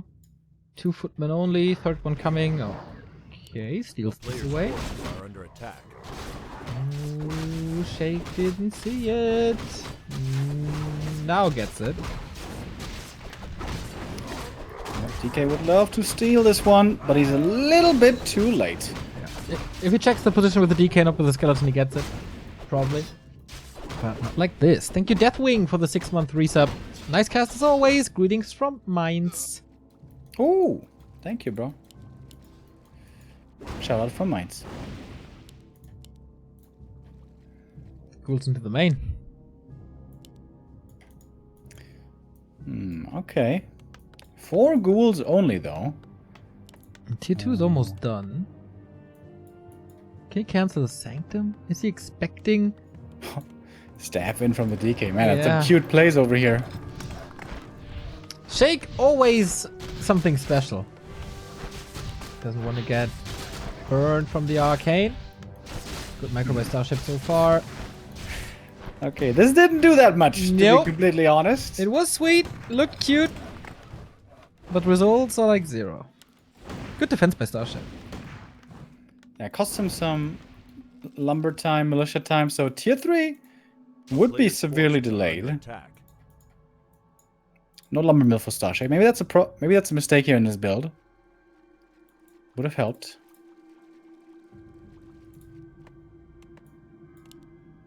Okay, Lich coming. But yeah, where is he supposed to attack? Starship playing a Mountain King into rifles. Cast. Okay, I guess what this accomplished was a little delay on the Sanctum, but not really significant. And he sacrificed a lot of creeping time for it as well. So Starship can be happy with this. Are under attack. Seeing the Magi away from the enemy side, that's always a very nice thing to do. DK with a coil secures the Olga Warrior, but the big one is the Magi. Lich coming out in a second though with Coil Nova. Should be a secured one for Sheik, I guess. Ghouls again ready for the run by the way. Super unusual. Not part of this fight. And by now, there's a good mass for Starship. Messes up the first round. Nova helps with the escape. A player's forces are Slaughterhouse not ready yet for Shake. Switching target to the Lich, but escort by the Death Knight. Nice counter surround. And here we go. Ghouls back into the main. Forcing militia quite quickly. Oh, DK, is he getting surrounded now? Nice anti-surround again. This is no progress on the DK. A player's forces are under attack. Isn't that really bad? Sasha, does he finally get this kill? Nope. Oh, rifle! Shoot! Priest, block! No. Oh, maybe on the Lich. Level 2, finally Aura. Oh, this is so much better. Yeah, Starshaped also getting a little too cute. He could have just been creeping camps, and when the DK comes in, then Stormbolt and attack him. But he wanted to be super swag, getting this around. Didn't quite get it though. And now he's stuck on tier 2 rifles, which is not a good feeling against undead tier 3. Nope. Because mass A-bombs, we've seen it plenty of times, do very well. And against tier 2 rifles, mass A-bombs are insanely good. Got a double slaughterhouse already. Skull of the Beast for Shaker as well. Level starting to get there. Yeah, Starshape needs to get something done now with his level 2 and 1 only. Wow. But 46 supply. He's got 4 destroyers in queue. Or 4 statues, I should say. Yeah, but no destroyer upgrade yet. There we go. Crypt Lord, Destros, and A-bombs are gonna be the play here. Does he have more ghouls here in the base? Only 4. Oh, finds them. Oh, quick reaction. But one still gonna go down. But the ghouls also see the militia, so Sheik knows there's gonna be an expansion happening. Nothing he can do about that right now. His power spike is gonna be crazy in 20 seconds, I guess. Plus moving over, let's say 30 seconds. He's needing a little bit more. He still needs A-bombs and Disease Cloud, I think. How many ghouls does he have? Not that many anymore.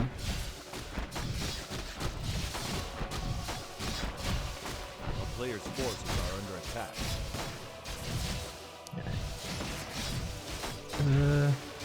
Again, only militia time with these run-bys.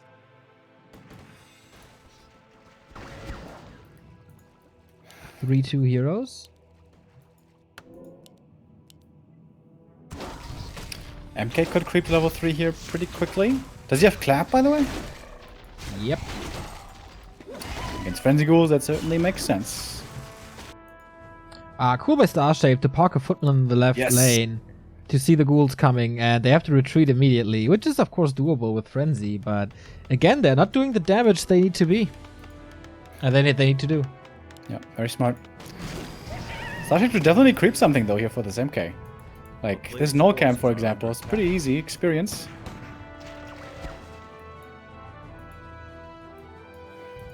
Oh, Sheik is playing run by. Run by all over the place.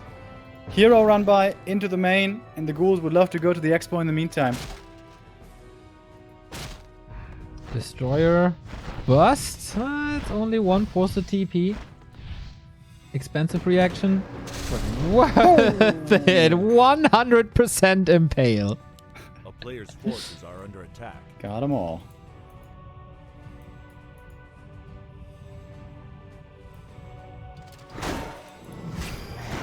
Sheik is playing this very smart, abusing the low mobility of his opponent, and also the low tech to a certain extent. And now we got Disease Cloud A-bombs. MK still not free. Has the big potion and the ring, so should be safe for now. Army is a little bit better positioned against the Impales and Novas. But the longevity of this build for Starshape, I'm not too convinced. Cool did a good job at the expansion. One Watch Elemental was sent back. That was also well done by Starshaped. Not having level 3 MK hurts quite a bit now.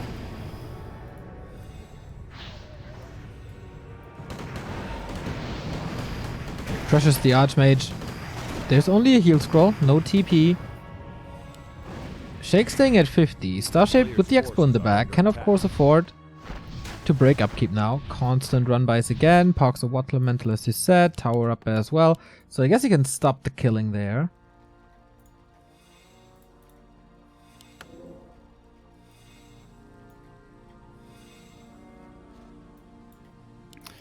With the Destroyer here, she can still creep very well, especially at the lab.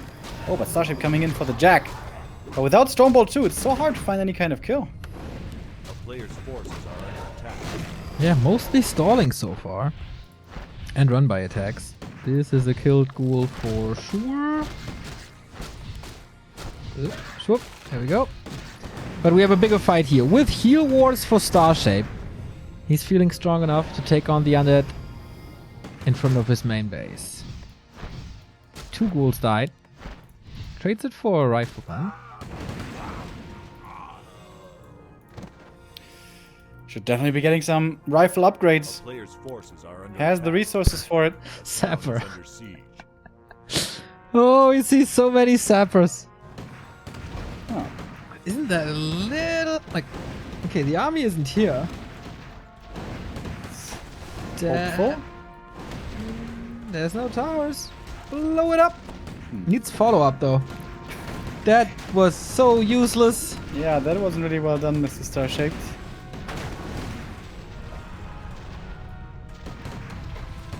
Oh, this impale will hurt. Players' forces Yep. This is not an easy retreat against Impale and Nova. Level 3 for the DK. Now scroll the Beast as well. Mountain King level 3. Okay, needs a big clap, I guess. Heal scroll committed. That's the only item on the Archmage. Definitely a target. Dodges the Impale, but man, the downtime on damage for Star-Shaped's army is insane.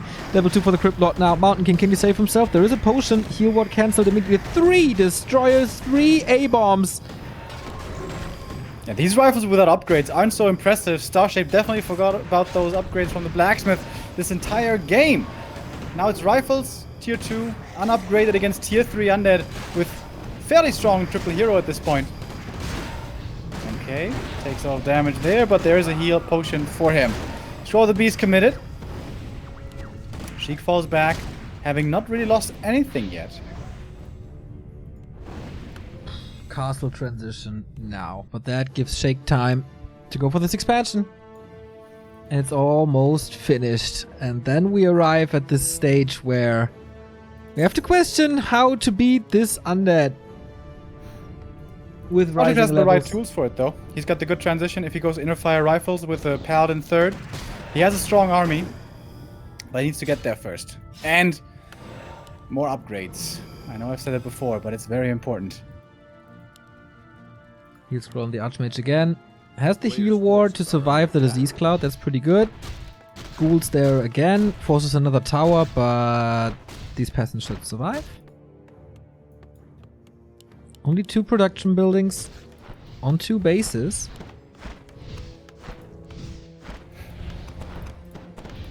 And she going again for the run by, perhaps? Ah no, just creeping for now. With triple destroyer, that is very quick.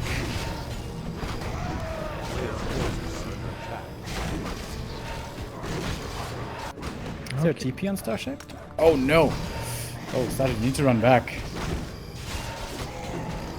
Realized that as well. 3-3-2.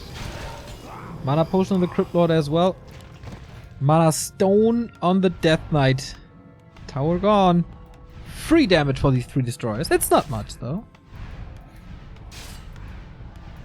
Starts the next creep camp, Starship. He thinks it's only the Destros. Sends rifles back to deal with the destroyers, but the whole undead army is here. Now he realizes it as well. Brings back everything. Oh boy, still distracted. 3 units missing, 4 units missing in this defense.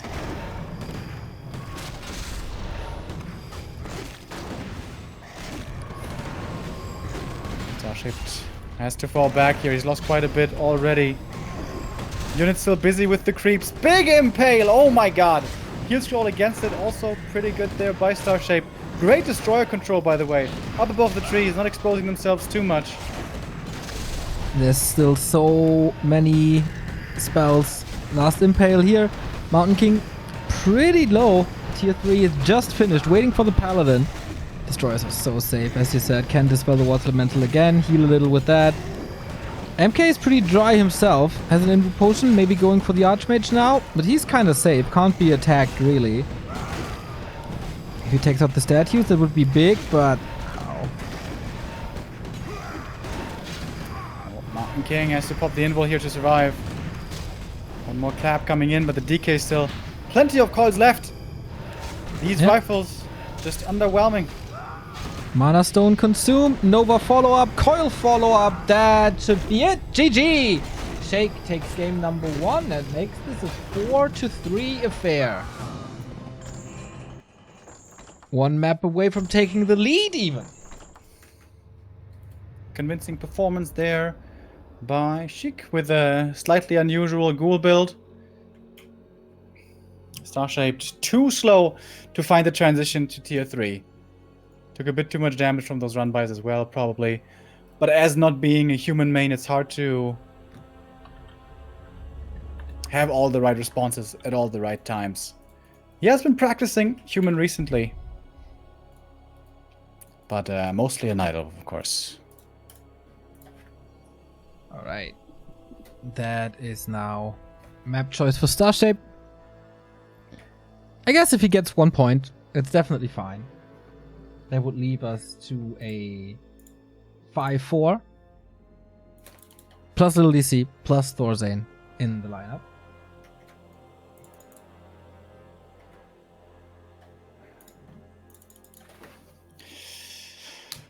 And where are we going? Don't see it yet. Oh, waiting for the vetoes of Shake.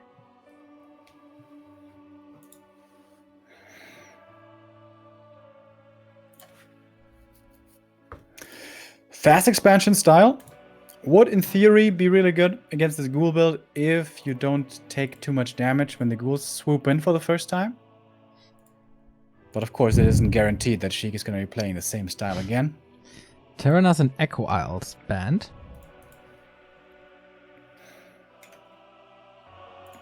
Alright, so he doesn't want to go into an expansion game. Sheik apparently interested in Cryptlot first.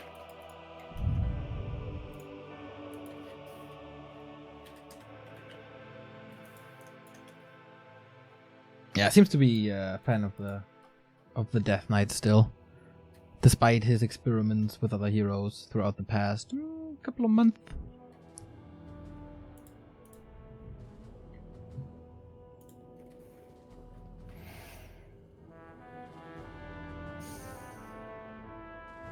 If Sheik was to grab the lead here for uMaD with a 5-4, we would have Sonic versus Lily C and Thorzane versus Bazaar still left. Those should be very even games. I haven't Thorzane? seen Bizarre in a long time, and Thorzane versus Orc, I haven't seen that in a long time either. Yeah, Lil DC, there was a few weeks when he was playing all the cups, right? But Yeah. that's also been a little bit. Yeah, that was during his great vacation with the Mojave clan that got disbanded after like 3 weeks. Yeah, that didn't last very long.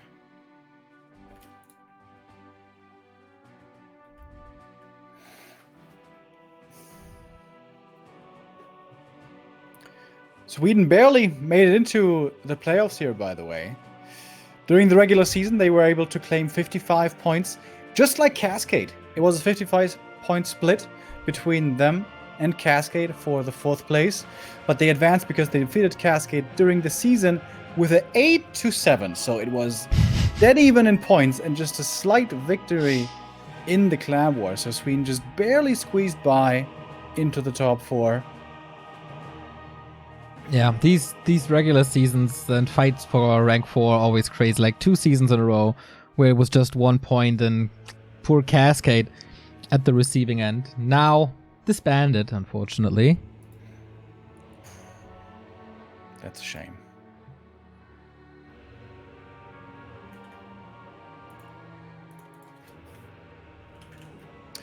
So, is Mr. Starshape taking some time again to choose the map? Oh man, he got... I was praising him at the beginning of map 1. Too much. Too much.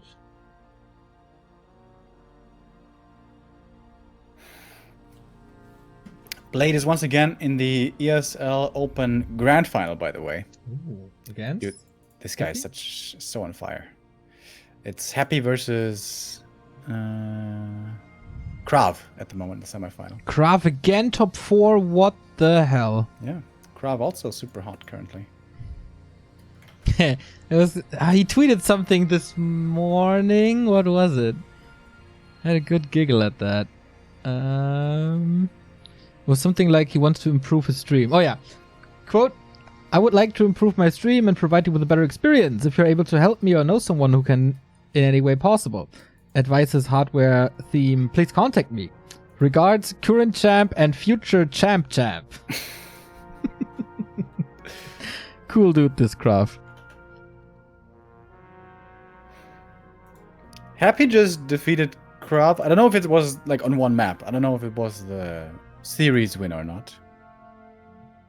Yeah, okay. Happy 2-0 Krav. Way to go, Krabby. So Happy versus Blade final. Once more.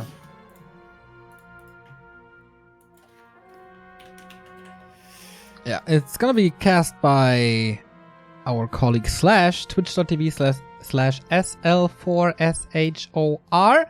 In German though, but he's a super fun guy. So go check it out. CH it is. Nice, that only took about 3 minutes.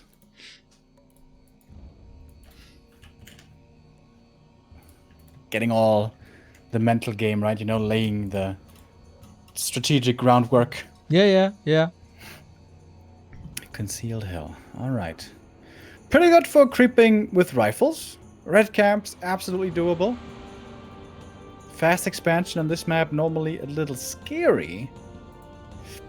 So I would imagine Sasha is going to be playing the same build again.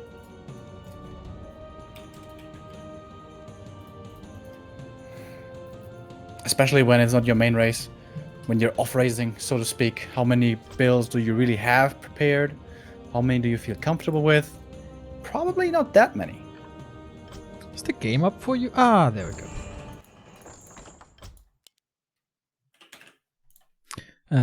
Floss 2 times daily says, Bizarre is a little disenchanted with the one-on-one meta right now. He only plays 4-on-4. Well, that's something I've heard a lot. And it's Remo's and Grubby's fault, according to the Battle.net forums. And players' fault for not adjusting. Yeah. Just like in the keeper meta, it was players' fault.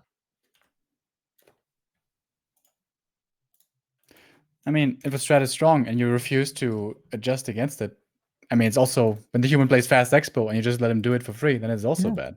Like, yeah, Cryptload is strong, I get it, but people are being hell of whiny. Jesus Christ.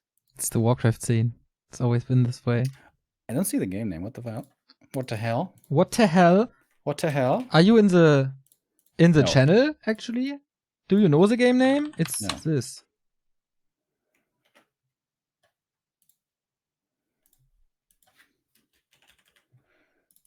Okay. It took me some time for it to show up, but then it worked. All right. Let's get map 2 underway. Sheik is still missing.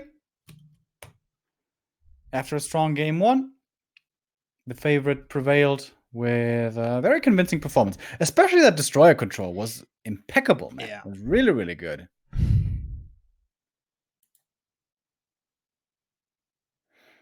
Quite cool, quite cool. It's cool that how do I put this? Players of the same race are expanding skill, like varying skills. Like for example, Krav is playing so super crazy good with Beetles and Cryptlord, while on the other hand, players like 120 are playing insane with Destroyer control. You know what I mean? Like it's not you play one race, you have to have strength A, strength B, strength C, but you can focus on a certain point, you know? Yeah. There's different strengths and also different styles. Facet that Undead has recently revealed that wasn't known before, that Undead could play many different styles, but nowadays we see that is absolutely the case with Cryptlord and many others. And we finally have map 2 starting. Concealed Hill. Is Sheik going for the special Sheik build again? Fast hero and ghouls? See you in a bit. It's definitely Alta Ziggurat Tome again. So now we have to wait and see if it's the second Ziggurat again, or if he's gonna follow it up with Fiends, as would be the former standard. Starshape, it's an Archmage for the opening. Guess it's a graveyard. Huh? Oh no. Wait. It is, okay.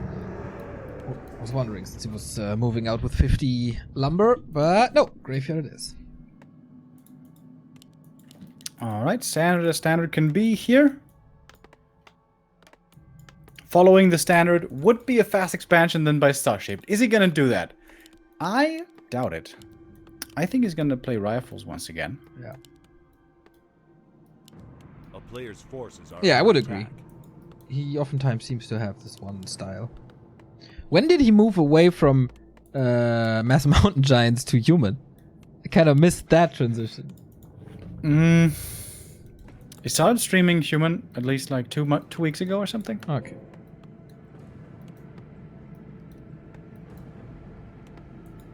Unfortunately, he can't spam Orb of Venom in this matchup. A player's forces are under attack. Alright, creeping starts. Claws for the DK. That's a nice opening. Needs a little more lumber for the tech, but should be pretty fast. And Starshape not moving to the right hand side. And is teching, as we expected. Yeah, really quick. 2 farms only, so he's gonna be stuck on only 3 footies here for quite a while. If he creeps this camp and the top left with the Cobalt, and then uses the Militia to take the green bottom right, that's level 3, right? I think. Isn't that what we oftentimes see? Oh, but the DK is coming in. Wants to make this a little bit harder. Oh, he missed the last hit on the watch element. That was so close. Creeps killed it first. Little bit of wasted mana there. Might have another shot on this Murloc. Gets revenge for the steal. Under attack. But Starship playing nicely around it. Never letting it go to below 100. There we got it though. And level 2. Took out the turtle for that. And blacksmith it is. Rifles confirmed. 4 ghouls here, so once again, gonna be tons of lumber. This makes double slaughterhouse transition into destroyers and A-bombs quite easy, as far as lumber is concerned. Oh, there's no Nerub in the main. Sheik being a little greedy. Starshape looking to punish that, possibly. But with only 3 footmen, there's not that much you can do. Yeah. Acolyte is scouting for the turtle creep to see, okay, is there progress? Is he getting closer to level 3? Do you have to deny more, put some more emphasis on it? Player's forces are under attack. I think Starshape should definitely make a lumber mill now. Low lumber hurt him so much on the first map. The late higher tech transition. He needs Chimiko's lumber hacks. Lumber hacks. I think Jimiko enters a code at the beginning of the game, like in think so. single player. Yeah. All your lumber are belong to us. That's exactly what it is. Lumber greed is good.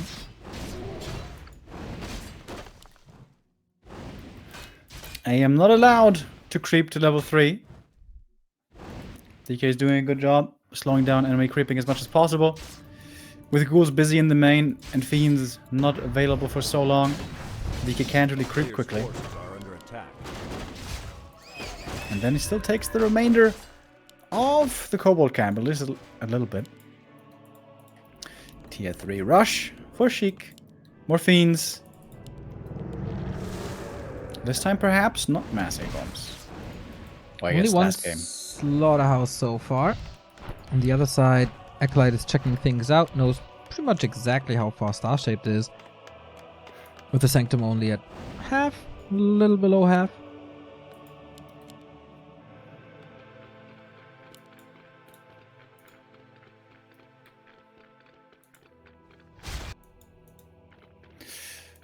Lich on the way also. Oh,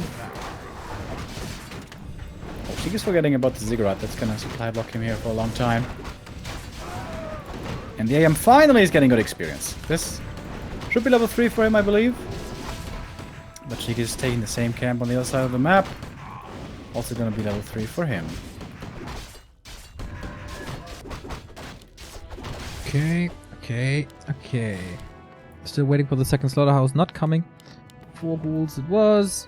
A Mountain player's King forces are under needs some attack. experience soon. But yeah, pretty tame mid-game between them. Both focusing on their level 3. Oh, tier 3 by Starshape. 1 base. All right, we've seen that style before. First innovated by TH and NFP, as so often. Then Hawk adopted the style. Then most recently Blade did. But in the last few weeks, even Blade has given up on this. But Starshape still trying. Doesn't have long rifles yet. Okay, getting it now. Pretty important upgrade. Oh, DK got claws +9. That's good damage for the Lich. Gonna pick up the orb in a second as well. It's only 2 fiends so far, right? Yeah. Okay, third one coming now. That probably means no double slaughterhouse. I guess he would have started that a while ago if he wanted to.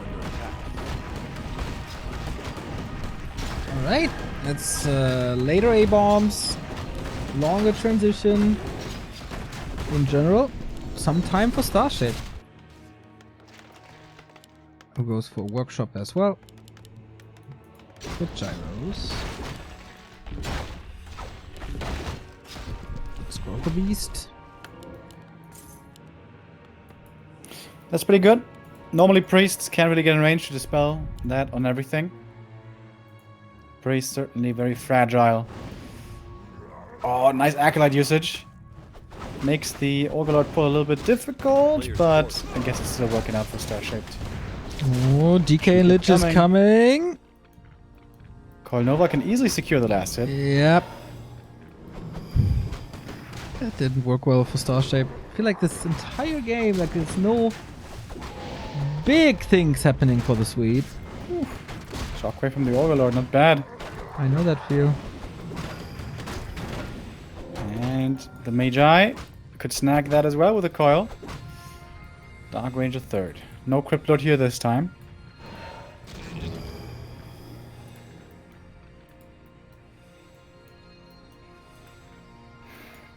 Waiting for the pally. He's almost ready. But no shop yet, no staff, no orb of fire. But upgrades this time. 1-0 so far. Paladin coming. What a standoff here in the middle. No one really wants to commit. Okay, Nuke ends up on the Mountain King now. There is a big invul, dodges the coil, sweet plays by Star-Shaped. That's the big invul gone forever though. But at least the Paladin is coming in now. Can provide some healing. We'll into the Priest. That one goes down. Bit of a misclick on the Holy Light. It feels like the Destroyer upgrade is very late. Yeah, true. Flag Cannon is almost researched. Players' forces are under attack. And Sheik secures the big creep. Claws plus 12 for the Lich. He's got one of each claw. Plus 32 damage. This is rough. He's not even level 2 and he already is the big birder. Oh my god. How do you defeat this Lich?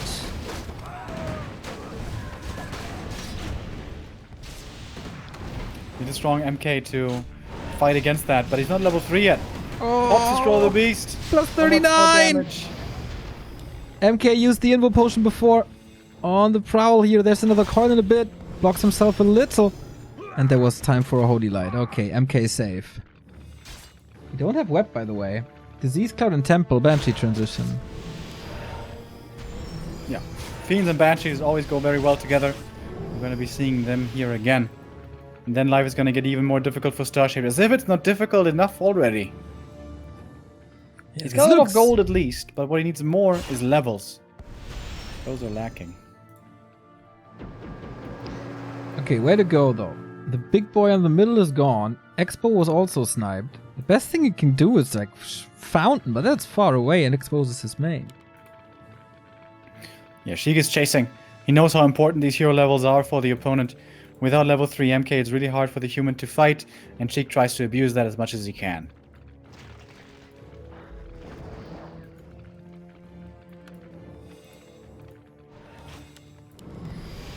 Okay.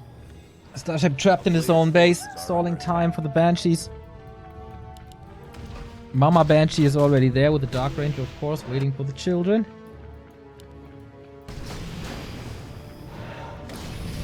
Starshape here desperately fighting over all the little creeps that he can. Oh, got the dash there with the pally actually. And the slippers. Heavy focus on the pally. Nice staff save. Yeah, good last second reactions. First the Invo Potion on the Mountain King, now the staff on the Paladin.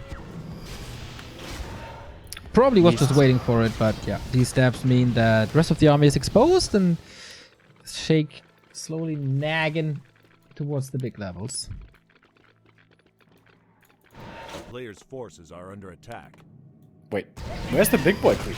He corrupted and got the claws. That's why I said the big boy got sniped. Sure.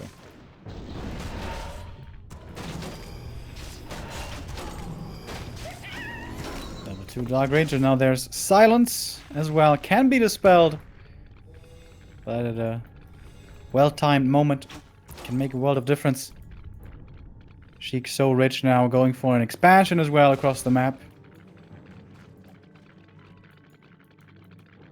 And if he gets the next red camp here, that's just tremendous for him. Yeah, Starship kind of has to engage or steal something.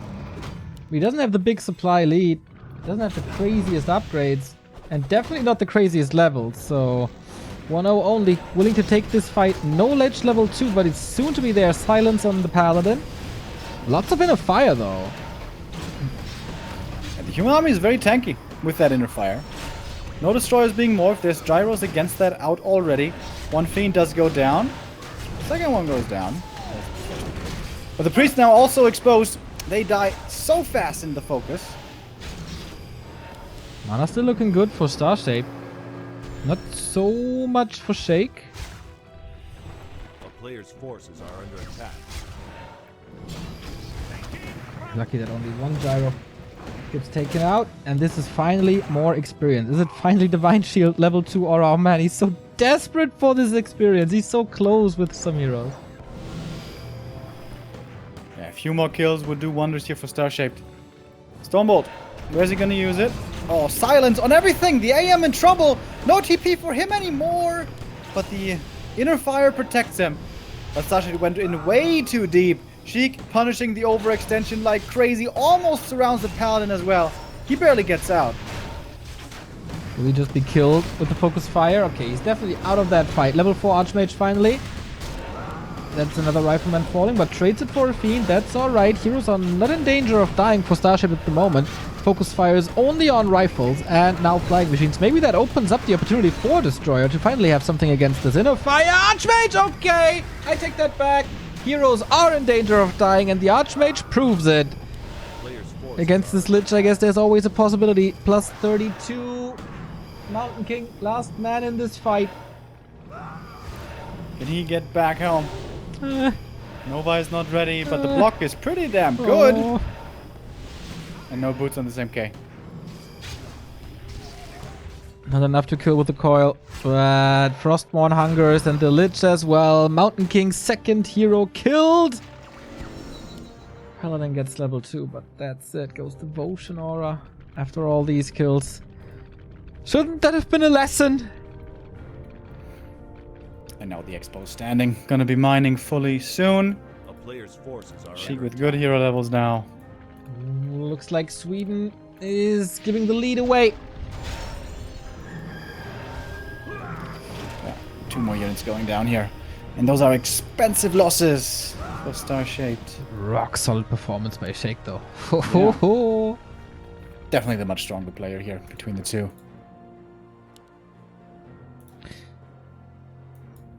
For him, it doesn't matter how late it gets. He won qualifiers at like 5 AM his time.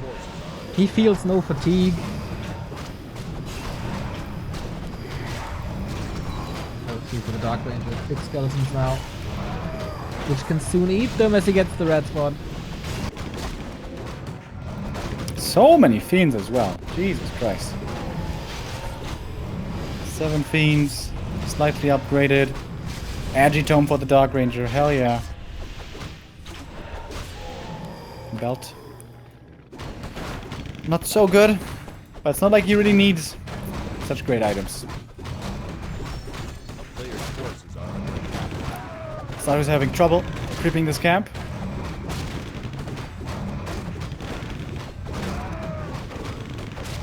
Yeah, with only 45 supply, this does take some time. Felt for him as well.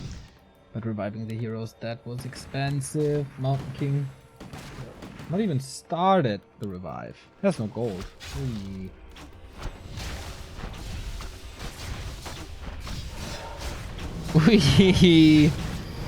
Yeah, I think he has to hold this without the dwarf. This army. Terrifying. 72 supply for Sheik. Expo up. This game, everything is going perfectly for him. Even the altar, well... almost be going down, not quite. But now Sheik turns his attention towards the enemy army, and that one is melting away quickly. Nova, focus. Not even Inner Fire can protect Starship against all this damage. I don't think so either. 50 supply, no gold anymore. 72, massive Nova into the backline. Big attention now, and the skeleton snowball starts. Mountain King might actually get back. He's still at 50 supply, percent. Rest of the army is melting away. Some reason Starship isn't mining. Calls for the GG! And that is 3 points for Shake, and that's the 5-4 lead now. Sweden all of a sudden in danger. Every series now could be the last. 2 sub-matches left at most. Sonic versus LDC and Bazaar versus Thorzane. Do we know who it's gonna be? No. Let's see if we get some information in our secret group chat that I'm in. But I don't think so. We will give you the information as soon as we get them. We're going to go into a little break, and then we're back with maybe the last series. Will uMaD, the reigning champion, reach the finals again, this time versus Oceanus, or will Sweden once again slap back? It's gonna be Sonic versus Little DC.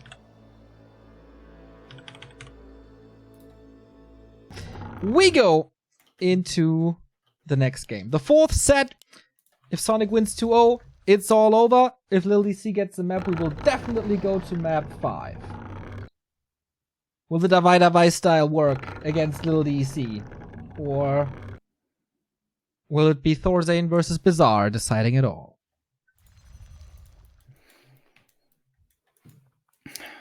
Off we go. Amazonia. We saw this just yesterday when Zed and Sonic refused to adopt the NetEase meta of playing Podem Hunts here. They stuck tried and true to the Demon Hunter Bears, which have been dominating Europe for the longest time.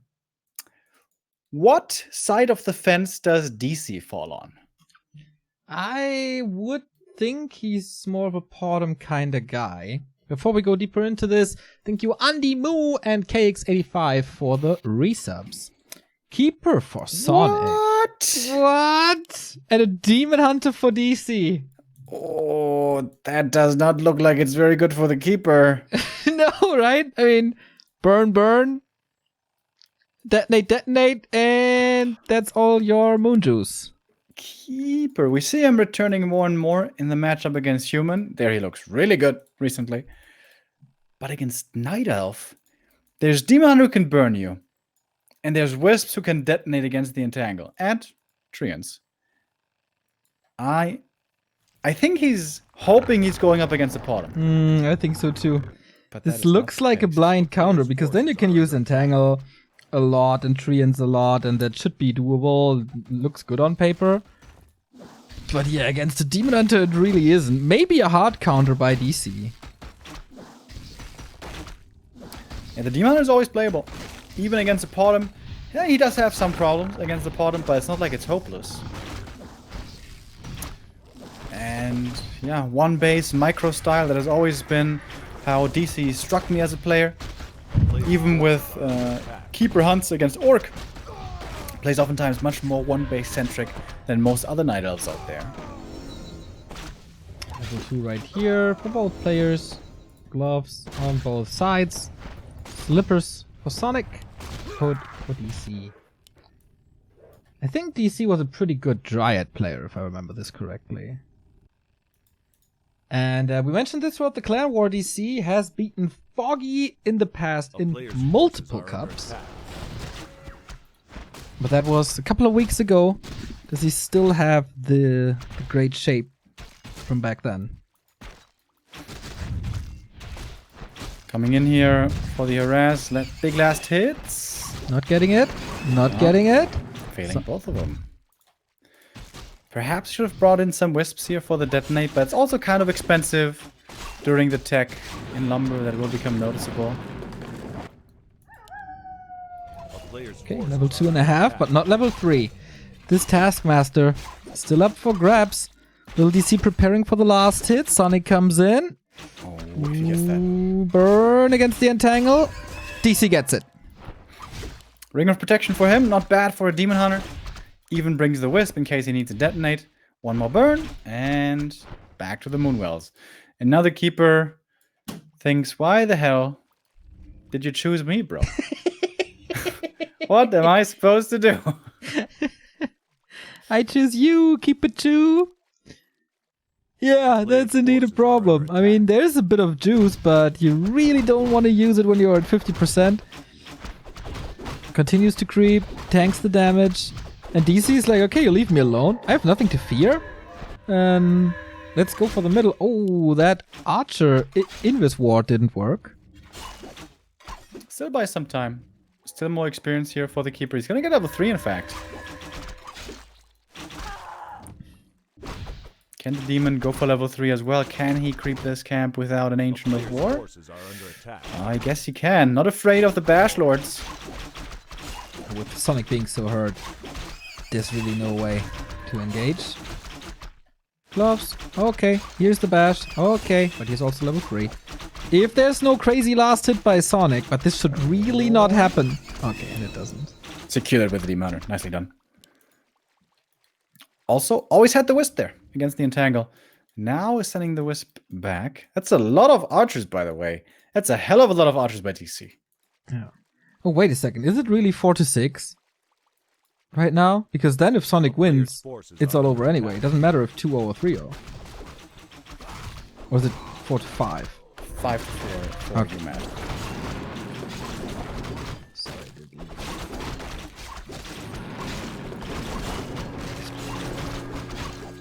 DC forces the TP out here with the Creep Jack.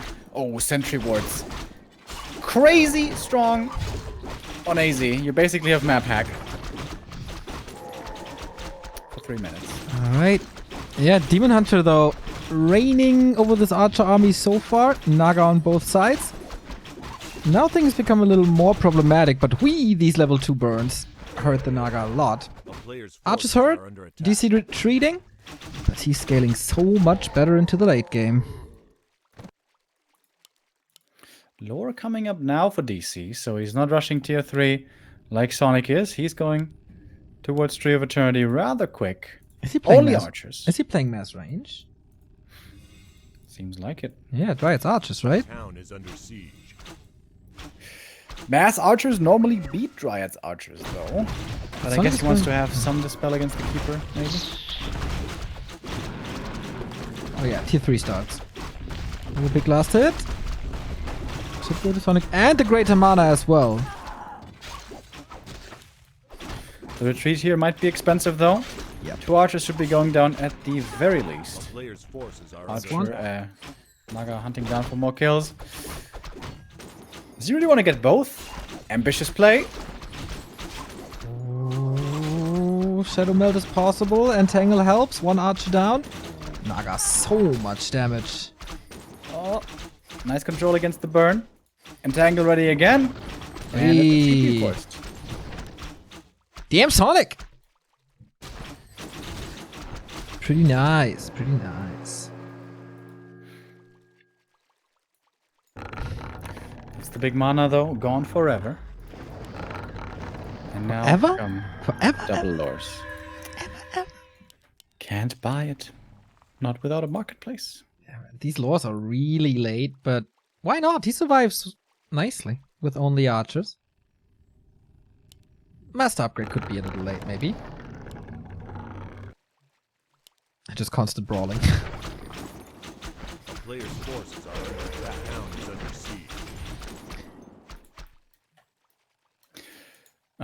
siege. Sonic in a bit of trouble here. If DC keeps on pushing, this is looking pretty dicey. Sonic just wants to be left alone. Wants to get time, more time for... Well, what is it going to be? MGs or bears?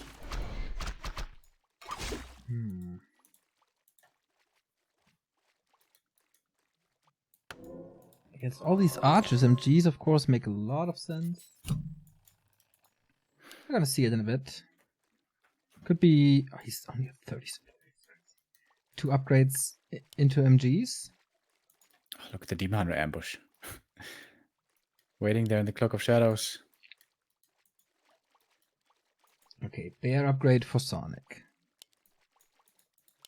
Does he know? Oh.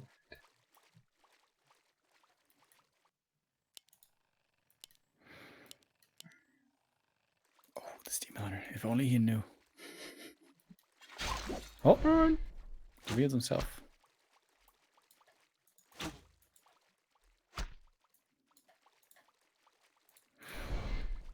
DC get tier 3. Did get tier 3 as well. Player's forces are under attack. And Bears. no lumber for marksmanship. Lumber's super low on DC. He has to remake some wisps. Hard to say no to bears when you have a Demon Hunter. Reju just so good.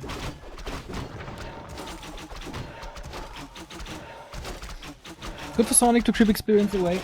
Don't let the Naga get level 2, the Demon Hunter be level 4. Double slippers by now. Naga's naked. Ah, there's a Steph in the keeper. Alright.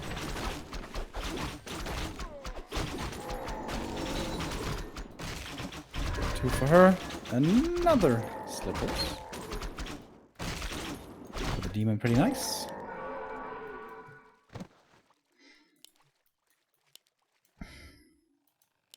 Yeah, the calm before the storm. Or before the Zeppelins. Sonic scouts with the Wisp, Engine of Wars, moving into position to the natural. Okay, bears. First bear ready. We got the spell. Sonic starts the creep spot. Big items up here, of course. Demon Hunter can't get in range for the burns anymore. This keeper surprisingly is working out better than I thought it would. Yep. The big mana was a big help, of course, so let's see how this goes. Now there's no mana anymore, because now he's just throwing a couple of birds. Staff used already, anti-magic, but very low health from the Demon Hunter.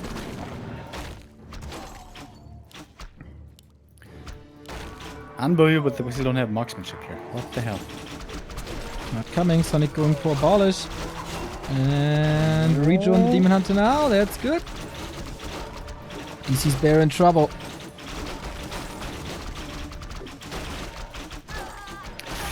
Hiding like crazy with these archers, but it seems like Sonic is on the way, on the march forward. This illusion was really good. No TP! DC gets eaten by bears. And more falling. GG, Sonic! Match points now. One more map for the grand final. DC fighting for sweet survival. Yeah. 6 points already for uMaD. Sonic could make it a 2-0, and with that, 8 points, and put an end to this clan war. When the star player for Sweden, Thorzane, is still waiting in the wings. DC has to get the map victory here now. Yeah. Otherwise, there's the end for the Soviet war leads.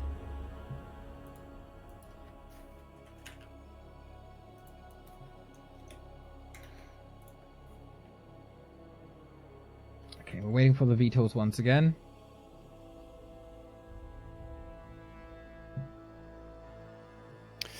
That keeper actually worked out, man.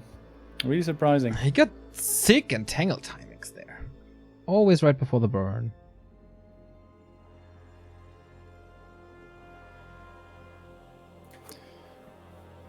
So what map do we go to next? Very player specific, isn't it? Yeah, I could definitely see Concealed getting vetoed, Twisted getting vetoed. Those are the Huntress Potom Hunts maps.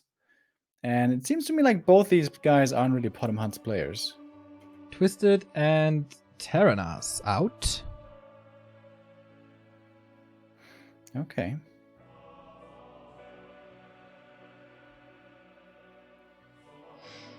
So waiting for DC now to get this on the road.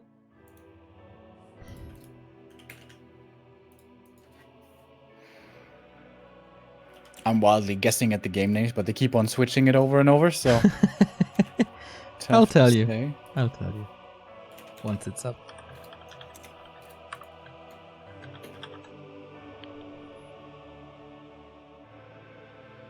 Happy just won a game against Blade. I'm not sure which one it was.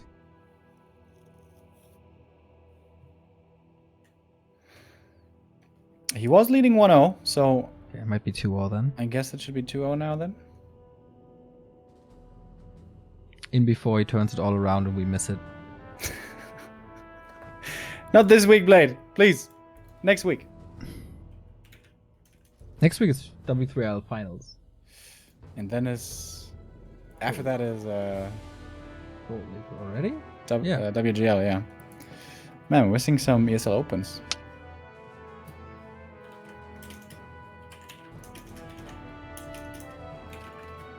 It's not up yet. We're waiting for the vetoes. Oh, as good as typing Concealed and Northern out. Alright. No Potom Hunts, I guess.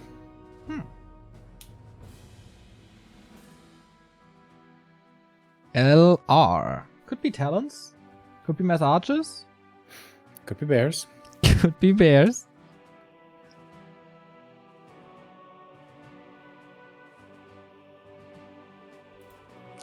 Next week is really light, by the way, our schedule.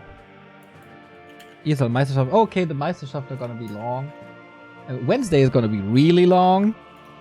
With Heroes Half, Fight Night, and ESL Meisterschaft back to back. And I think 5 games on Wednesday. Yeah. Thursday, what's on Thursday? Nothing. Friday, nothing? Nothing. Oh, time for some ladder streams again. Oh.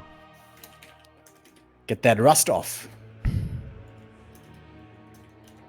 There we go. Game's up. Okay. Match points.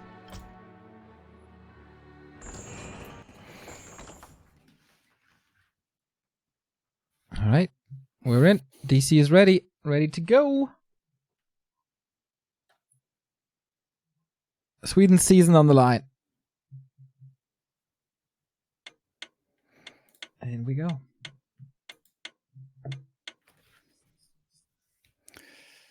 What are they gonna show us here? Is it Demon Hunter versus Keeper again? That would be surprising. But that Keeper worked out way better than we thought he would. But that big mana they was able to pick up there in the mid game, that seemed to switch the whole momentum around. Yeah, man, it was crazy. So again, for everyone who's late, if Sonic wins here, everything's over. Then it's 3 points. Then it's 4 to 8, and whoever gets 8 points advances into the grand final versus Oceanus. If DC gets a point, then we force game 5. So, what are the hero picks now? I put double Turmboy on double Demon. Yeah, that sounds likely, huh? Wouldn't take that bad. Are we ever gonna see a Warden in European Night of Mirror? Nah, who's supposed to play Warden? Foggy, maybe. Yeah, Foggy. But he's also a big fan of the Potom, so... Yeah, Demon it is. I knew it! Bold prediction, Remo, you were really brave. Yeah, I know. I know. Sometimes I'm leaning myself out of the window. Quite far. I can imagine that this really happened a couple of times. Yeah, at home I do that quite a bit, especially now in summer. Like in the middle of the night, open the window and be like, oh, fresh air.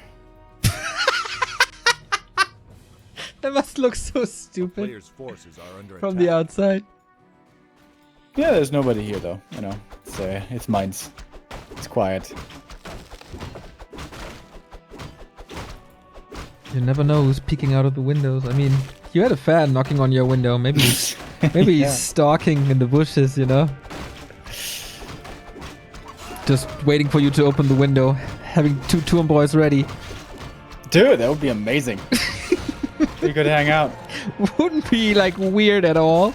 No, if he's bringing Turmboy, dude, we're gonna have a good time. Sonic started off with an Ancient of War Knight, not having the best time over here, Mr. Flameseeker, against Shadow Stalker. Dude, seriously, this Demon Hunter names, it's like a carbon, I want to say footprint, carbon copy of all the World of Warcraft cheesy ass assassin names back then. No, they weren't called assassins. What are they called in World of Warcraft? The class with the daggers and stuff with invis? Hunter? No. Hunter? Rogues! Rogues. Rogues! Yeah. Talon Bergen, thank you very much for the sub. Sounds like a Team Sweden fan. Talon Bergen, yeah. Ja. Eril Tarenbergen. Did you say Emil or Eril? Eril. Is that a name? I have no idea. It sounds Swedish to me. Erendil, isn't that like a star in Yeah, you're going back to your Lord of the Ring Lord lore of the Rings, yeah. addiction again. A player's forces are Robbie can and I, we see- should do a podcast just doing fanboying of Lord of the Rings. You and You're me? not, you're not invited. Yeah, I was about to say, like me? Like who? No, Robbie and I.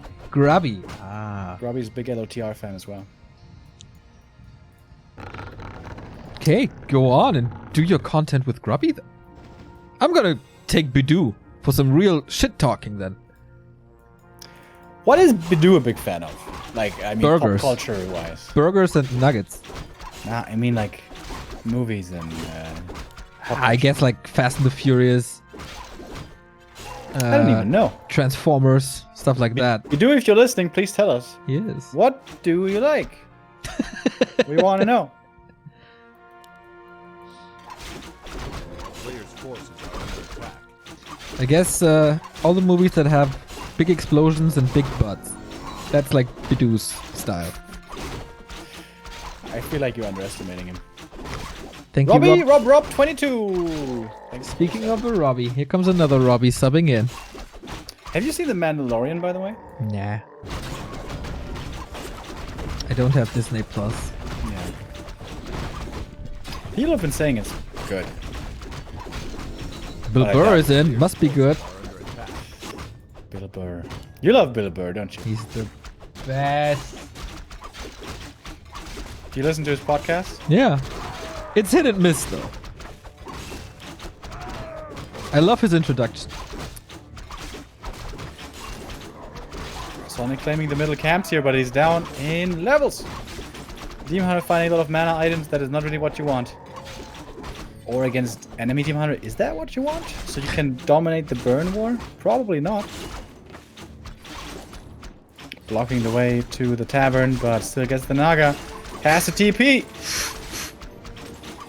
Would be such a Sonic thing to just wait one more second to gamble with it. He wasn't too Vi on AZ, right? Like, No. A player's forces are under patiently. attack. But this was the map yesterday where he was down in levels, down in supply, had the worst items, and had the worst techs. And he pushed. Hell yeah. Fight like a man. He really needs that level 3 though. Sonic is walking across the entire map. Not sure what he's doing right now. Who needs level 3?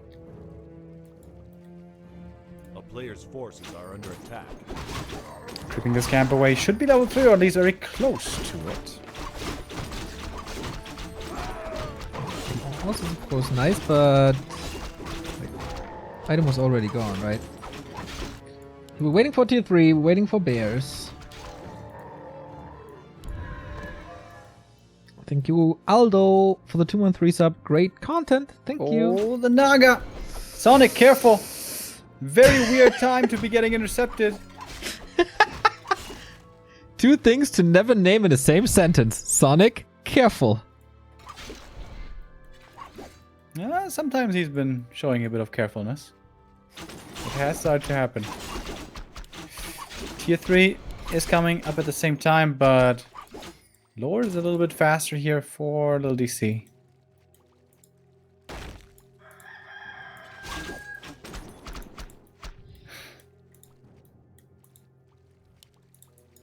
DC wanted to pincer him here, but sees the Demon Hunter of his is too hurt. Can't go back into the fight again. Sonic falling back. I would definitely recommend him a Staff of Preservation. That might happen. Tier 3 techs pretty much ending at the same time. Getting some bears. Last hit goes to Lil DC. Got the Fork Lightning now. Thank you, Demon, for the sub. And Bashi for the €10 donation. Thank you. Very wonderful of you. Bastel. Not Bashi. Bastel. Bastel. Der Bastel Wastel.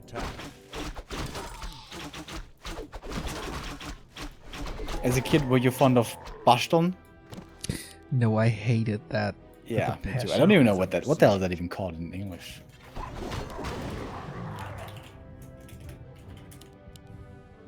Tinkering? Is that it? I don't know. Handicrafts? Yeah, hated that shit. Yeah, working with scissors and glue. Stupid.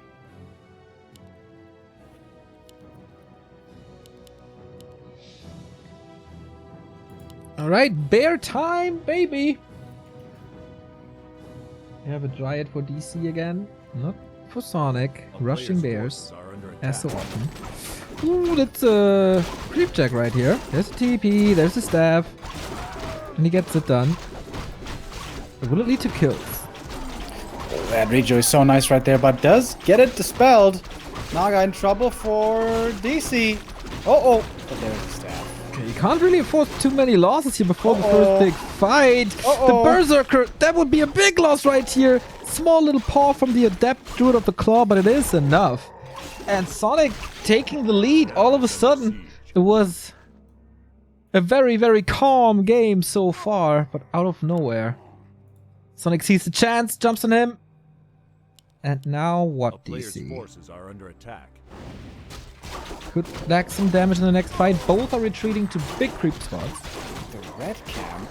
Really? Into evasion. What can go wrong at this spot? Yeah, I don't know. I mean, nobody's ever had trouble at this spot, right? No. That would be ridiculous. Cloak. Oh, that's nice. A little bit of extra damage in the front lines, but man, God, Sonic everything is is so getting hurt. close once again. Can't finish this. No way he can finish this.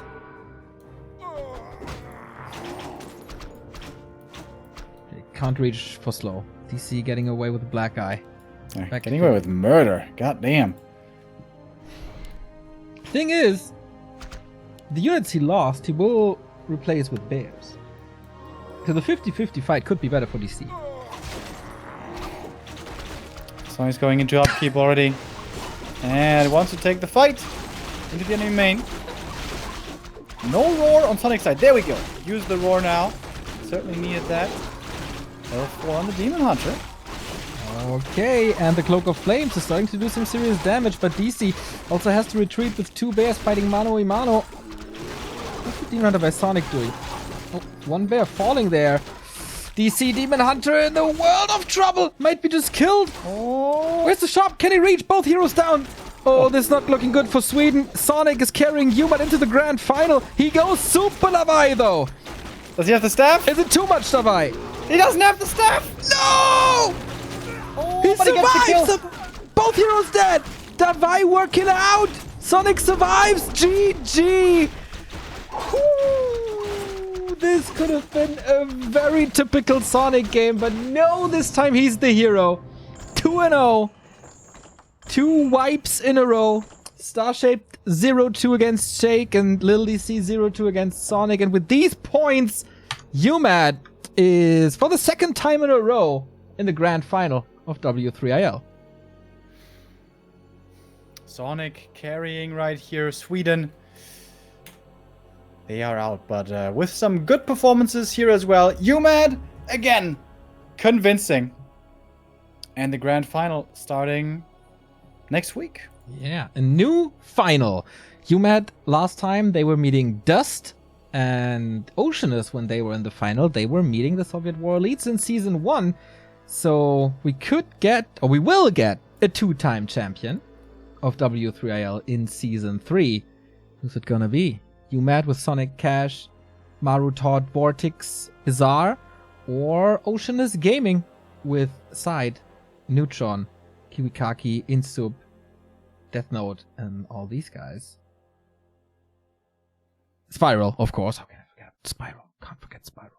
Damn, there's gonna be a banger clan war next week. Yeah, absolutely. Trying to find out who gets the crown of W3IL, the 3rd season. It's gonna be pretty cool. Yeah. Early end for us here today on Sunday. Hey, man, I don't even know 8 what to PM. do now. What the hell? That's unusual. Yeah. Anyway, we're gonna be back on Tuesday with the ESL Meisterschaft. We got quite some games there. The return of the Todd as we go into play day 6. Our match is there in Group A. Todd versus Drunken, Long Walk Mago, Van versus Spiral. Looking forward to that a lot. And Mago versus Todd as well. On Wednesday, we got Spiral Todd, Enter X-Lord,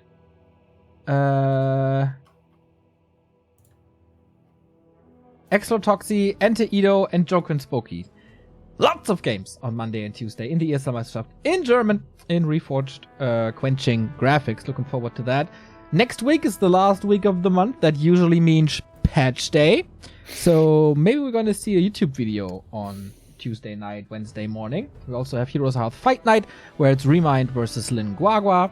And I'm going to be on the Town Hall on Thursday, and Rocket Beans is, I think, on as well. Hope you had a great weekend. Check out the VODs if you haven't seen the games yet. Especially Yule Cup had some pretty damn good games. Yui! Kami coming in with the 5 gifted subs. Thank you very much, my friend. High five. And yeah, we take a well-deserved rest. Remo will grace you with some 10-hour letter streams in that break. Maybe 20 hours, yeah. 20 hours, okay. Yeah. Just prepare some food and then we should be fine.